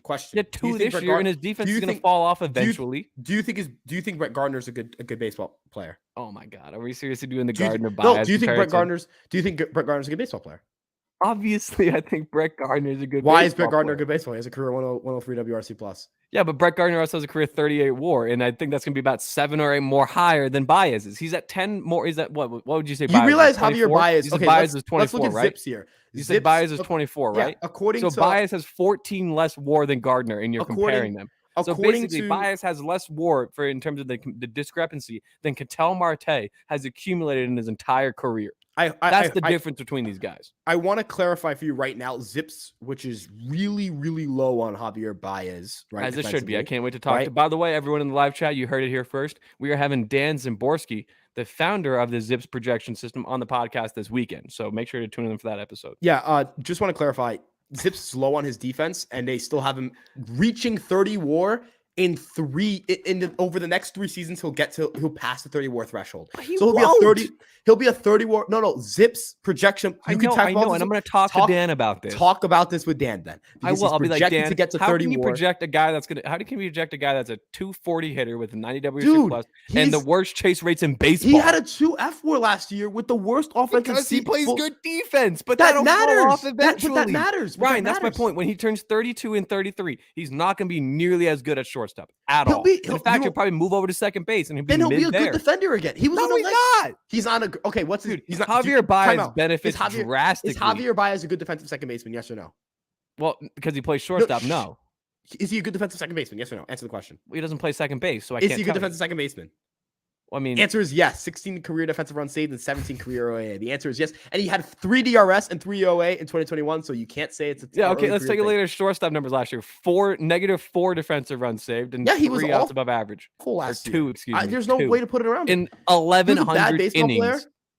He's a bad baseball player. Shortstop. So again, he had 2 F4. Aaron Hicks had 1 point, 7. Why are we saying he's good? You realize that being a 2 WAR player in like a 40th, 30th percentile outcome is still pretty good. That's fair. Right? That's fair. All right, let's get through these comments. I got to wrap up this stream here soon. Nelly and Cano are playing on DR. Sure, they're playing on DR, but they're not going to start. Gary Sanchez is done. No, he's a major league caliber player. Yeah, still. He's a major league caliber player. Yeah. Yup. No, this is about earlier. Save up for Shohei. I agree. I would love to do that. I just don't see it happening. Save up for Murakami. Yes, Munateka coming to New York. That's 3 years down the line. Yeah, so you 2025, 2026. Right now necessarily. You know what I'm saying? You got a little. He's going to sign a $300 million deal. You got a little fucking time. You know, did you see the video of him just nuking one off Darvish? That was special. Yeah, thank God the Padres inked him to another 6-year deal. I think it makes sense because they're gonna front load it. So this year's making $30 million, and then he'll make no more than. Then that means because they front loaded it this year. I don't know what year 2 looks like, but that means that he can't make any more than $15 million a year for the next. No, that's true. And that makes sense because they were gonna have to give him a deal. I think at the end of this year. So. So his salary, it's $24 million this year. It's 14, 15 million the last 3 years. Yeah. And the luxury tax impact is $18 million. So I think he's actually making less money in terms of luxury tax now than he was over the next 2 years, which is kind of impressive. They're pretty, the Padres know how to manipulate the luxury tax. They're special for that. I fuck with that. You know who I wish we got? And this is completely unrelated, but I wish we just jumped on the Alex Wood train a little while back. I know he was awful. I really like Alex Wood. I really like Alex Wood. He was bad this last year, but the year before that, he was pretty solid. I also think it was a matter of I think it was the problem was infield defense. But the reason I would say that at this point I'm over it is because Clark Schmidt. Yeah, no, you're right. And Randy Vasquez will be my dog one day as well. Correct. Glad you mentioned the rookies. Everyone talking about the same offense last year, but yes, thank you. Full season of these guys, of the other guys, are going to help the team. I'm sorry. Yup. Yes, thank you. Brandon Gibbons, special. Well point. Special. That's well special. put. Tanaka would have been the perfect fifth starter. I wish we still had him. I miss Masahiro. He's only 33. No, I know, but I mean, at this point, I get why the Yankees didn't bring him back. But if you could tell me I could get 2019 or 2020 Tanaka this year, the vibes. They'd be special. It'd be special. Shout out Gabe. Thank you, John, by the way, for that comment because we love. Thanks, dude. Thank you. San Fran is a shithole. Don't know about that, I've never been to San Fran. San Fran is not a shithole. There's parts of San Fran that are a shithole, like with the homelessness, but that's a big problem in a lot of places, sadly. Yeah, I can't speak on a place I haven't been to, unfortunately. No, San Fran, the good parts of San Fran, except that's the thing. The parts that MLB players hang out in San Fran is gorgeous. So that kind of neglects that whole point. Anyways, I'd rather live in the Bronx. Well, you and Ryan both. Yeah. Cali is a shithole. Disagree. Ryan Garcia, ESM, hates the E train. I love the E train. Wow, Elliot. I took the and I don't take the E train. I didn't take the E train to school. I took the A to the G or F, but I like the E train only because it took me to Manhattan, and I love Manhattan, so I love the E train. I hate all trains though. So. Yeah, trains. Yeah, Ryan's not a big fan of trains, planes, and automobiles. I actually am scared of heights. So. Oh God. Oh, wait. I am sorry. I'm clicking it now, Ryan. Okay. You had your time. Ryan, Nick Cook, and Michael Caputo is what I was waiting for. Well, I mean, you asked to be basically rotisserie when you say dumbass comments like that. So it was pretty easy to do. We didn't take much. What were you saying, Rack? Fangraphs doesn't have it out yet. They'll Yeah, have it out soon. Yeah, Baseball America they has usually one. do the bigger organizations later on. Baseball America has one, but that's behind a paywall. Prospect. Ooh, I know a website that's like a top 50. Let's see. Prospect. Is it Prospects 1500? No, it's not 50. It's the top 50 prospects for the Yankees for 2023. Oh, yeah. So there is, and it does it, and they tier it off for guys. And I think it's a pretty good list. It's pretty special. So yeah, it's special. Yeah. I don't know why I said it like that. That was top 34 Charlotte. Yeah, we just answered that one. Baseball America. Yep. Resign Anthony Rizzo. Sign Tommy Kahnle. Resign Judge. Sign Carlos Rodon. Trying to shop. Yeah. No, I agree. That means doing nothing actually. Yeah, it's nothing. In fact, we should have let all of them walk and brought no one in. Judge, bring in Tyler Naquin to play right field. Yeah, give me some. Give me some Tyler Naquin. Give me some Darren Ruff. I was about to say we should go acquire Frank Fleming's favorite player, Darren Ruff. Can we please DM Frank Fleming and ask if he wants to come on the podcast? Dude, that'd be the funniest thing in the world. That would be Frank, name your top 5 Yankees players of all time. Jacoby Ellsbury, definitely up there. Okay. Wait. Where's our top? Oh. I thought it was a comment. I was gonna. No. I'm saying like it's like all the bar store things. Like, yeah. Baseball America, you are correct, Johnny. Yeah. You need to get subscribed, and it's money. Yeah, you need to pay that shit. I refuse to pay them, not because they're a bad organization. I'm just broke. Yeah. The only real things I'm subscribed to is The Athletic because it's $1.99, so I can do that. Yeah, it's cheap. Yeah. It's in my community. Posted it. Yankees Farm. So I guess we'll have to check that out. Yankees Farm. Okay. We'll check. Yeah, it's good to know. Johnny Pinkney again for real, bro. Wow, I need to tighten up. We're just documenting a very good conversation right now. Yeah, I guess so. The Yankees site would list MLB Pipeline, not Baseball America. Pipeline drops on 2/28. So yeah, next week we'll have that shit. Then that's money. Yep. Wander Franco and Willie Adames riding the bench for Jerry. Well, I agree. Hold on a minute. This shit talk of Ketel Marte needs to end here. I think Ketel Marte's good. Ketel Marte will have a resurgence season this season, and everyone will forget that he had a bad year. I would be a 130 bat, 130 WRC plus bat, like an 830 WRC OPS player with like 4 WAR, 3 WAR, because he's not a great defender. I would just start Adames at short and Franco at second, personally. Yeah. So Mike Piazza doesn't know how to build a WBC roster. Is Mike Piazza in charge of the USA team? Italy. Well, to be fair, no offense, there's like 12 Italian players. Like I don't think Marinaccio would play for Team Italy. Like I'm pretty sure Marinaccio would play for Team USA. Brandon Nimmo dropped out. But they got Vinny Pasquantino, so who cares? AJ Pollock and Rafael Ortega. Yup, that would have been a beautiful fucking things we could have had. IKF gets traded and Ortega gets out of the roster. Opening day left field is Ortega, Judge, Stanton, Cabrera, Hicks. I agree. I think that's the best move that the Yankees can make. Because let's be real here. Having a full season of Ortega platooning against righties is better than having IKF for a full season. And I would die on that hill. In fact, you know who we could go out and get when he has a 900 OPS come the All-Star break? Tyler Wade. Harrison Bader will have at least. Oh, no, I shook my head. Yeah, time out. You thought you were fucking sneaking that by me, huh? Nope. Not happening. Harrison Bader will have at least a 2.5 F WAR. Well, absolutely, Trev. If Harrison Bader doesn't have a 2.5 F WAR, it means that he missed 90 games. So let's hope he has more than that. William Kelly, 2008, talking about the last time they made the playoffs. Harrison Bader will be at least a 2.7 F WAR player in 23 and 3. I agree. In fact, I'd say a 3.7 F WAR player. Ryan, I'm sure you agree with me on that. I think Harrison Bader, 3 WAR player is a lock. Give me it. Give me lock. That. Lock it in, baby. Lock of the century. No, but seriously, he's a great defender. I think he'll be a 100 WRC plus hitter. Good base running, and give me that. Give me all that. Give me that Gold Glove in center field too. All we had, even though they mean nothing. Give me all that. They mean something to me. Arquilla. Selvi over under 20 starts. I say 26. Over. Yeah. I think he'll probably miss a couple of starts because that's just kind of the nature of the way the Yankees have played. I think he's actually going to push it because he's in his free agent year. I think he's going to push it. I just don't know if the Yankees will let him. That's what I'm saying. Every year, the Yankees like to shut down their guys down the stretch. Like look what they did with Nestor and Sevy last season. Yeah. I don't know. I do think over 20 is a lock for sure for that one. I agree. Yeah. Michael sounds like Pete Simonetti. I don't disagree. LMAO, we found Pete Simonetti's burner YouTube channel. You're probably right. But then again, Pete Simonetti's still reeling off that high of getting the Frankie Montas shoulder surgery projection right. So congratulations. Michael is 100% gone. I guarantee it. Gone as in floating in the clouds right now on his way to Colorado to become one of their biggest fans. Yes, sir. You are correct. In fact, Michael, they've got some good. in Colorado, so you can just enjoy smoking that pack over there, smoking that Yankees pack when we win the World Series and you're not a fan. The one thing I am still upset about is letting Benny go. I agree, but I don't think it would have made sense for the price tag he went for. I think it was just a matter of the Yankees couldn't fit it into the luxury tax. That's really it. It's just That's a what it comes luxury down tax. to, dude. It's the gosh darn luxury tax. Gosh darn luxury tax. Yeah, we know we touched on him already. Benny is not worth 80 million. I agree. Trevor, you are correct with this. Yeah, we offered him the year. It was the years that he wanted. We offered him the 4 years in the higher AAV. You are correct, but he wanted more years, which I guess makes sense. You want that longevity and that commitment long term to where you have another year of contract coming in. But I don't know. I don't think Benintendi is going to be nearly as good this year as he was last year. That's just my opinion. What do you think, Ryan?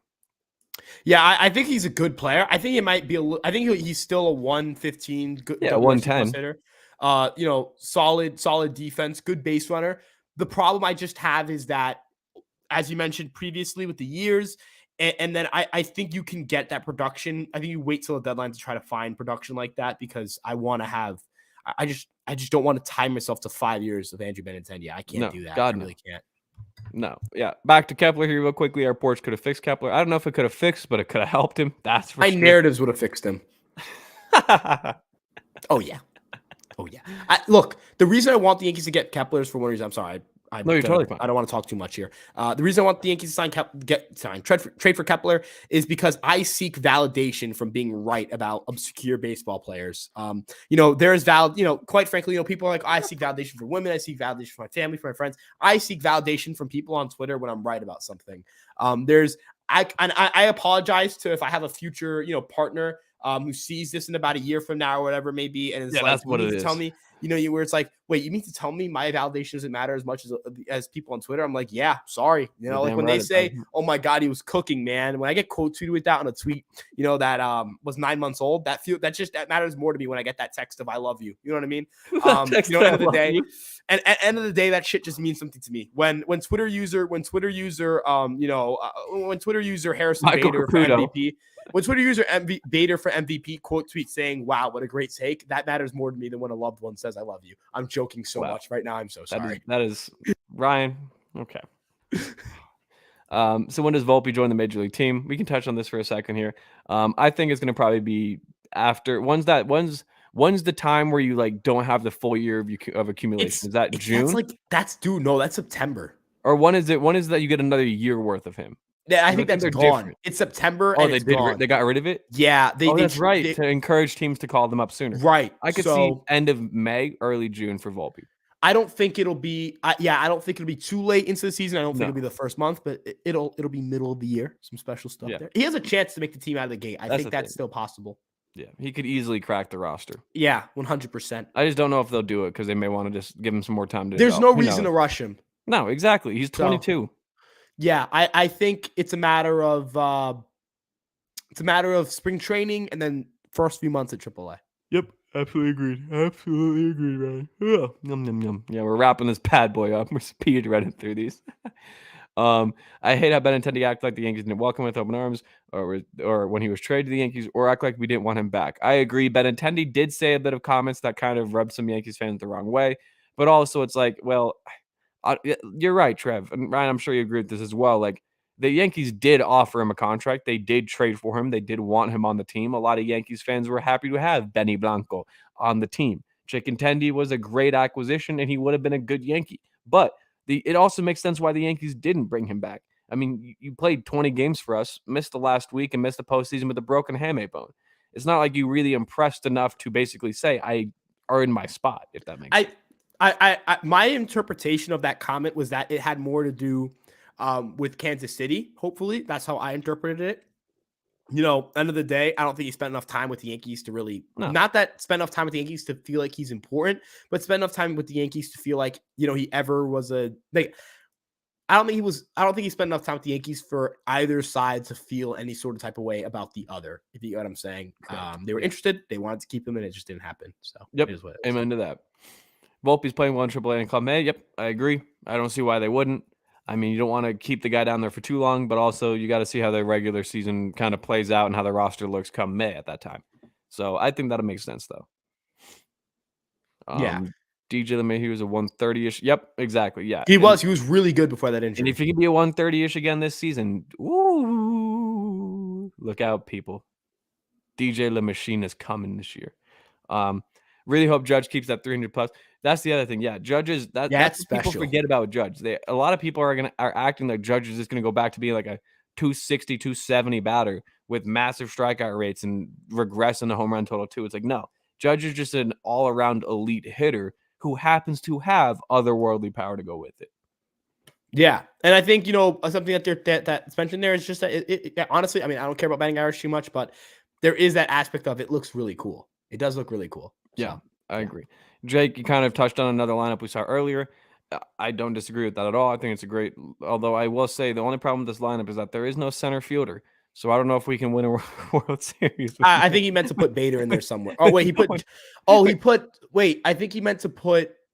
No, he meant to put Bader in there. Yeah. Yeah, it's just missing Bader. So that's why I was laughing. Yeah. 8 out of 9 is pretty great, but we probably need that ninth guy. You know what? You got 8 out of 9. Maybe this Yankee team is so fucking good they don't need. You only need to run 8 guys. Yeah. You know what? That would be so funny. Imagine being so good that you just all-time team, dude. The lineup lead at least the AL in runs scored. What? Oh no, the Yankees led the AL and they were second, or they led the AL in runs scored. And they were also top 5 in WRC plus. Yeah. I believe they were top 6 in OPS. I believe they were also top 5 in walk rate. They did everything right. The Yankees have a great lineup. They're not even close to absolute garbage. And that Michael Caputo got his stupid comments and then left, so it's okay. Loaiza's sinker too seems my favorite. Great pitch as well. His sinker is filthy. I mean, hopefully we get more swings and misses from Loaiza this season. I don't even think gross is a great way to describe it. I think absolutely fucking nasty is a good way to describe it. It's special. I think special. Love that. Most beautiful curveball is Kershaw's. I don't know, John. It's a rainbow. Yeah, but beautiful. Okay, if that's the case, then Patrick Corbin's has a but it's curveball. I think Corbin did have a gorgeous curveball back. No, I don't disagree. I think it's just that Kershaw's curveball is iconic. That's true. It's an iconic pitcher with an iconic pitch. Like I can't argue against that. You know what I'm saying? You bring a great point. Yeah, it's special. That's a special pitch. I'm moved. My life has changed for the better. I'm happy. I don't know what I'm saying right now, man. Better. Yeah, we're running on fumes at this point, right? 2 hours. Righty pitcher to lefty hitter, backdoor cutter like Corbin Burns is pornographic. That Clark Schmidt. I'm gonna see it's gonna be and Michael K's gonna be on the call. It's gonna be Game 5 of the series of the season, so the 5th game of the year, facing the Phillies. It's runners on first and second. Oh, the 0-2 pitch to Schwarber. Got him, called strike 3. Clark Schmidt. And it's gonna be a fucking 91-mile-an-hour cutter up and in at the hands. It's gonna be fucking beautiful. It's gonna be beautiful. No, not up in the hands. It's gonna be on the outside. Back door. It's gonna be beautiful. I'm gonna cry. I'm gonna see that and start crying. Yeah, there is no second lefty, Kyman. Matt Crook maybe. Well, right now there is no second lefty. Yeah, no. Right now there's no one who's projected to fill in that spot. But ironically enough, I believe it's Marinaccio posted like a 439 OPS against lefties. So no, he's actually a reverse splits guy, I think, because of his changeup and fastball. That's what I'm saying. Like his changeup against lefties was really good. He's special. There's like 439 OPS against lefties. Yeah, he's special. Yeah, he's just special. We may not need a lefty, but it wouldn't hurt to get like a Matt Moore. Special. By the way, the Mets will be too busy with Ohtani than Manny. That's the other thing. If the Mets go all in on Ohtani, we can swoop in and get Manny. And again, if they go all in on Manny, we can just go get Matt Chapman. Matt Chapman's a stud as well. Here's my pushback on that. I think the Dodgers get Ohtani. Not pushback. Here's how I view things going. This is why I say he's going to be a Met. I think Ohtani goes with the Dodgers. I think Machado goes with the Mets. And I think Matt Chapman stays in. I think goes to the Cubs, actually. I think the Cubs would be a good fit. So yeah, no, you are correct. God, I could be wrong. Ryan Garcia is good at being wrong. So that is true. Brian Cashman's a good GM. Grow up. Yep. That's all we need to say. That. Yep. You gotta say. I say Matt Crook. Look at you, Ryan. Look at you. Matt Crook is really good. I actually really like Matt Crook. I like Matt Crook more than I like. I'm not gonna keep talking. Albert Abreu? No, I was gonna say things that would probably. No? Like if I keep, I don't like him more than I like. I think I don't. Albert Abreu. No, I mean, no. I meant to say. I need to find a girl that's as loyal to me as you are to Albert Abreu. I meant to say. What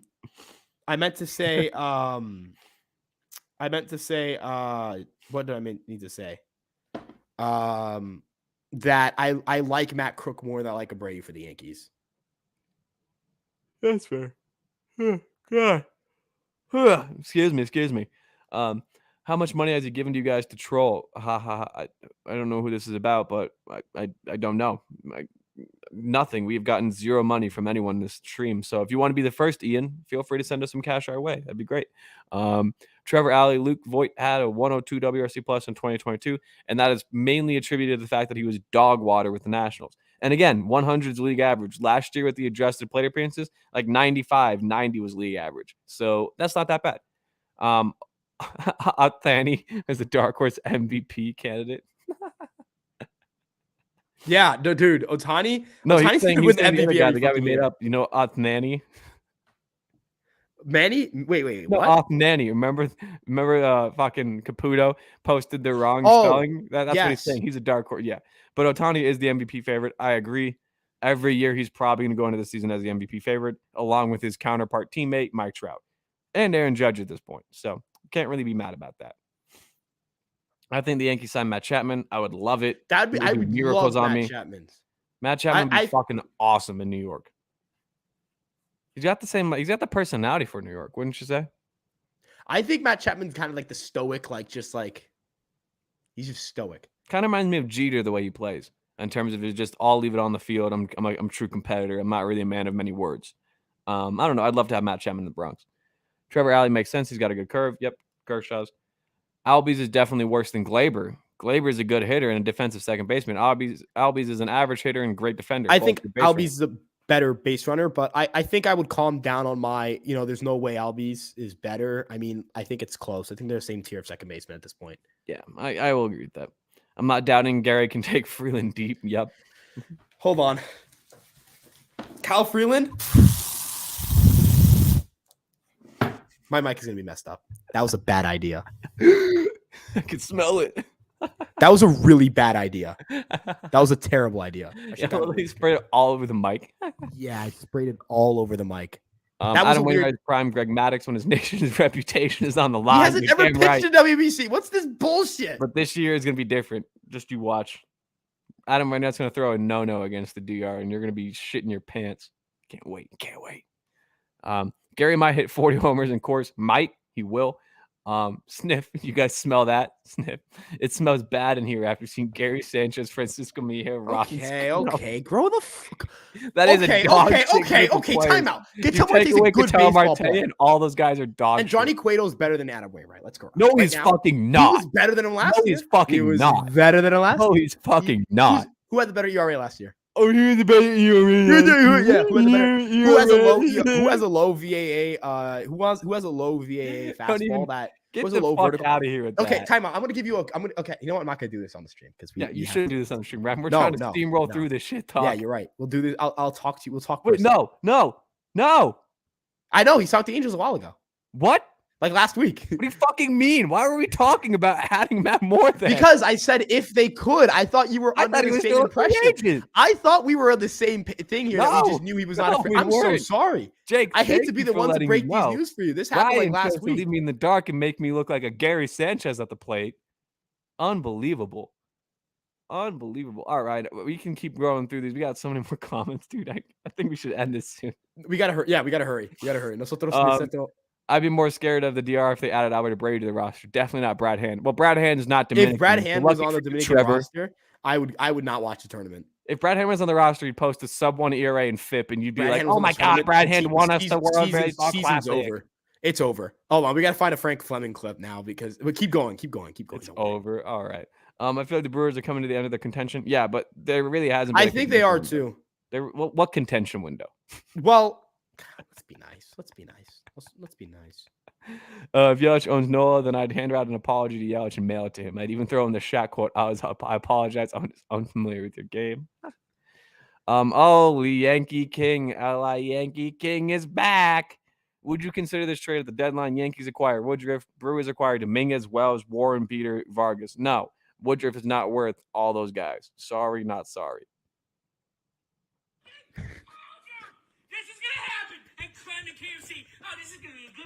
It's gonna be a good thing. It's gonna be a good thing. Dang on. That's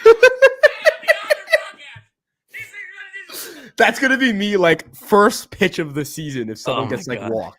But no, there's this trade. I'm sorry, LA Yankee King. I wouldn't do it. No. Actually, this is probably one of his more reasonable trades. Which is saying something. Honestly, this is a reasonable trade. Brandon Woodruff isn't a bad pitcher at all. No, top 100 prospect. Great pitcher.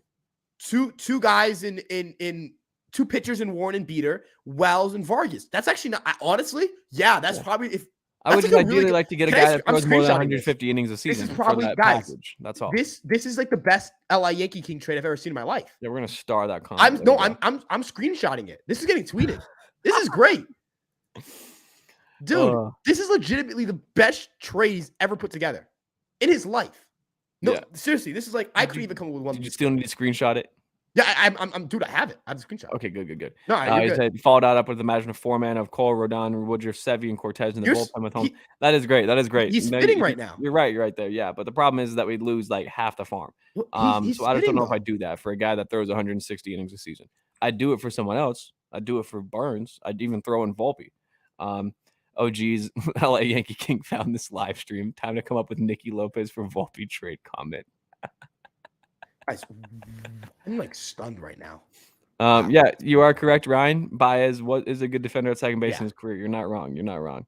Okay. Team DR will win it all. Well, I think it's Team DO, and I think DR. Come on, let's scroll up a little bit. Scroll outside. Well, let's scroll up a little bit. I could see them winning it all. I could definitely see that happening. I have them in Japan in the championship. Ryan Garcia ESM will lose his mind when Jose Barrios throws a complete game shutout against the DR in an elimination game. If that were to happen, oh my god! Ryan would deactivate. Starred. Thanks for the nomination, bro. I don't know. Oh, nominate. I don't know what that means. Just clarify what you meant. I'm sorry. No worries. And can I get my flowers for Cashman being a bottom 5 GM? No, because you're wrong. I've been in San Francisco and seen it in Watch Dogs 2 as well. Meh. Watch Dogs OG game, OGK.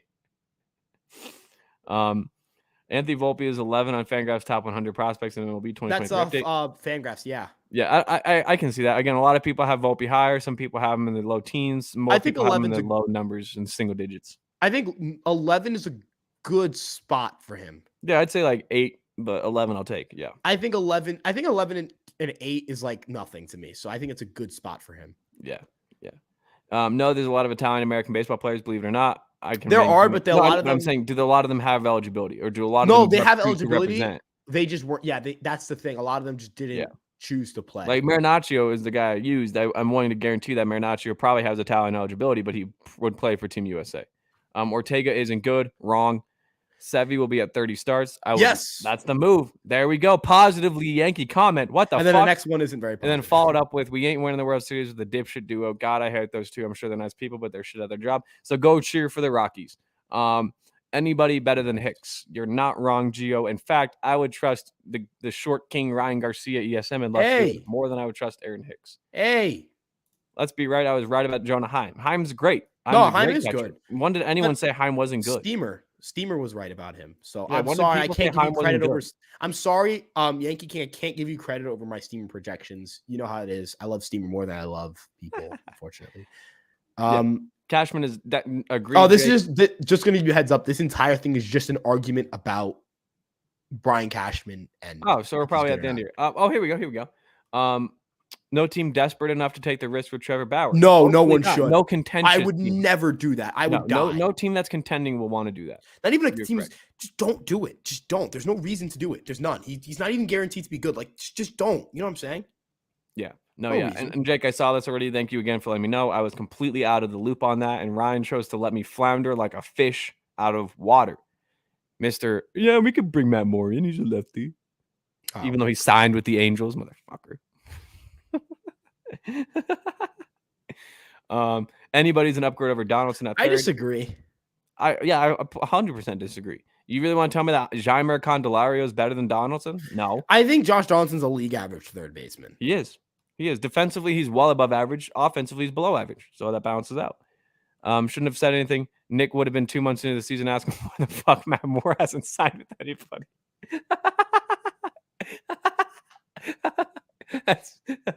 It would have been really funny to see you on like opening day. Like, where the fuck is Matt Moore? Why didn't anyone sign Matt Moore?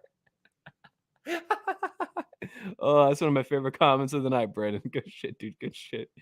Who did the Yankees trade for at the deadline? It'll be interesting to see who becomes more available as the season progresses. But I still steadfast and hold firm to the idea that the Yankees acquire an outfielder, maybe a pitcher if they. I think you want me to be okay. So we were talking about the Brewers all live stream. Yeah, Jesse fucking Winker, baby. The fucking oh my God. I wouldn't mind Winker at all. Not at all. That would be special, dude. Left-handed bat, just drop here. I was about to say, what's going on here? Got the Smash the Ian Happ with the switch hitting. So you got the righty, you got the lefty. Or Santander. That could okay. Anthony Santander is a vibe. He hits fucking. I like Ian Happ. Ian Happ might be a better because he's an all-around better player. But fuck that for a second. But Santander hits bombs. Everyone, let's put down the nerd stats for a second here. Everyone, let's calm down. No more nerd stats for a little bit, okay? Everyone, put away your WAR, put away your DRS. Everyone, put that away right now, okay? If you have your DRS out, please put it away. Okay. Now that we're all sitting here together, friends, all of us. Anthony Santander would have hit like 40 home runs in Yankee Stadium last year. Yeah. Okay. Enough of nerd stats. Okay, throw away your DRS, throw away your OAA, please. It's off. Everyone, just stop talking now. I don't want to hear about F4. Oh, but his F4 was under 3. Shut up. He could have hit 40 home runs here. That would have been special. That's a vibe. I'm joking, obviously. Always factor in defense, all that stuff, but that's lame. I'm a big nerds guy. I'm a big stat nerd. Like I'm not probably the biggest stat nerd in the world. Nerd quite in the frankly, word. folks. Quite frankly, the folks, the nerd is the word. Nerd is the word. No, but in all seriousness, Anthony Santander would be perfect because he just drops bombs, and that's special to me. It'd be so nice to watch, dude. Ryan, I called Heim before 2022. Yeah, but Steamer. Yeah. Ryan lives and dies by Steamer. You should know. Yeah, that, sorry, Yankee bud. King. No, in all seriousness, it's a great call. Yeah, no, it is. And Heim was gonna be good. Yeah. Should we get Salvador Perez? No. I would take Anthony Volpe over Josh Donaldson. Well, that's kind of the plan here. Well, yes, but not right now. That's why they're testing him out at third.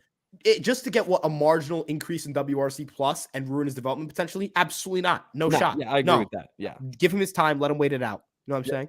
Trevor's point on Salvador Perez, he's a terrible. He would be like Edwin in 2 years. Yeah. And then the last comment to end it off. This is a beaut. I would take the retired third base outfield Lonnie Chisenhall over Josh Thompson, and that is why no one has given you a job in the front office. Hey, Lonnie Chisenhall, I think was he was he that guy? Was Lonnie he Chisenhall. the one? No. Dude, he's the one who didn't get hit by that ball by Chad Green, and then Lindor hit the grand slam. Fuck that guy. Lonnie Chisenhall, the guy that hasn't played in 4 years. He would was take on the him. Yes. Oh my God. Yes, Lonnie this was Chisenhall. him. I hate this guy. I'm sorry. I hate has him. a career F4 of 7.8. I think it was 100%. This guy's 100%. Yes, he was hit by Chad Green. He was not hit by Chad Green. Wasn't challenged, and that basically cost Girardi his job, rightfully so. But dude, I can't stand that guy. Oh, I got hit by the baseball. No, you didn't, you asshole. Oh, I remember that. Yeah, I barely. Yeah, dude, that pissed me off so much. I hate that guy. Anyways, all right.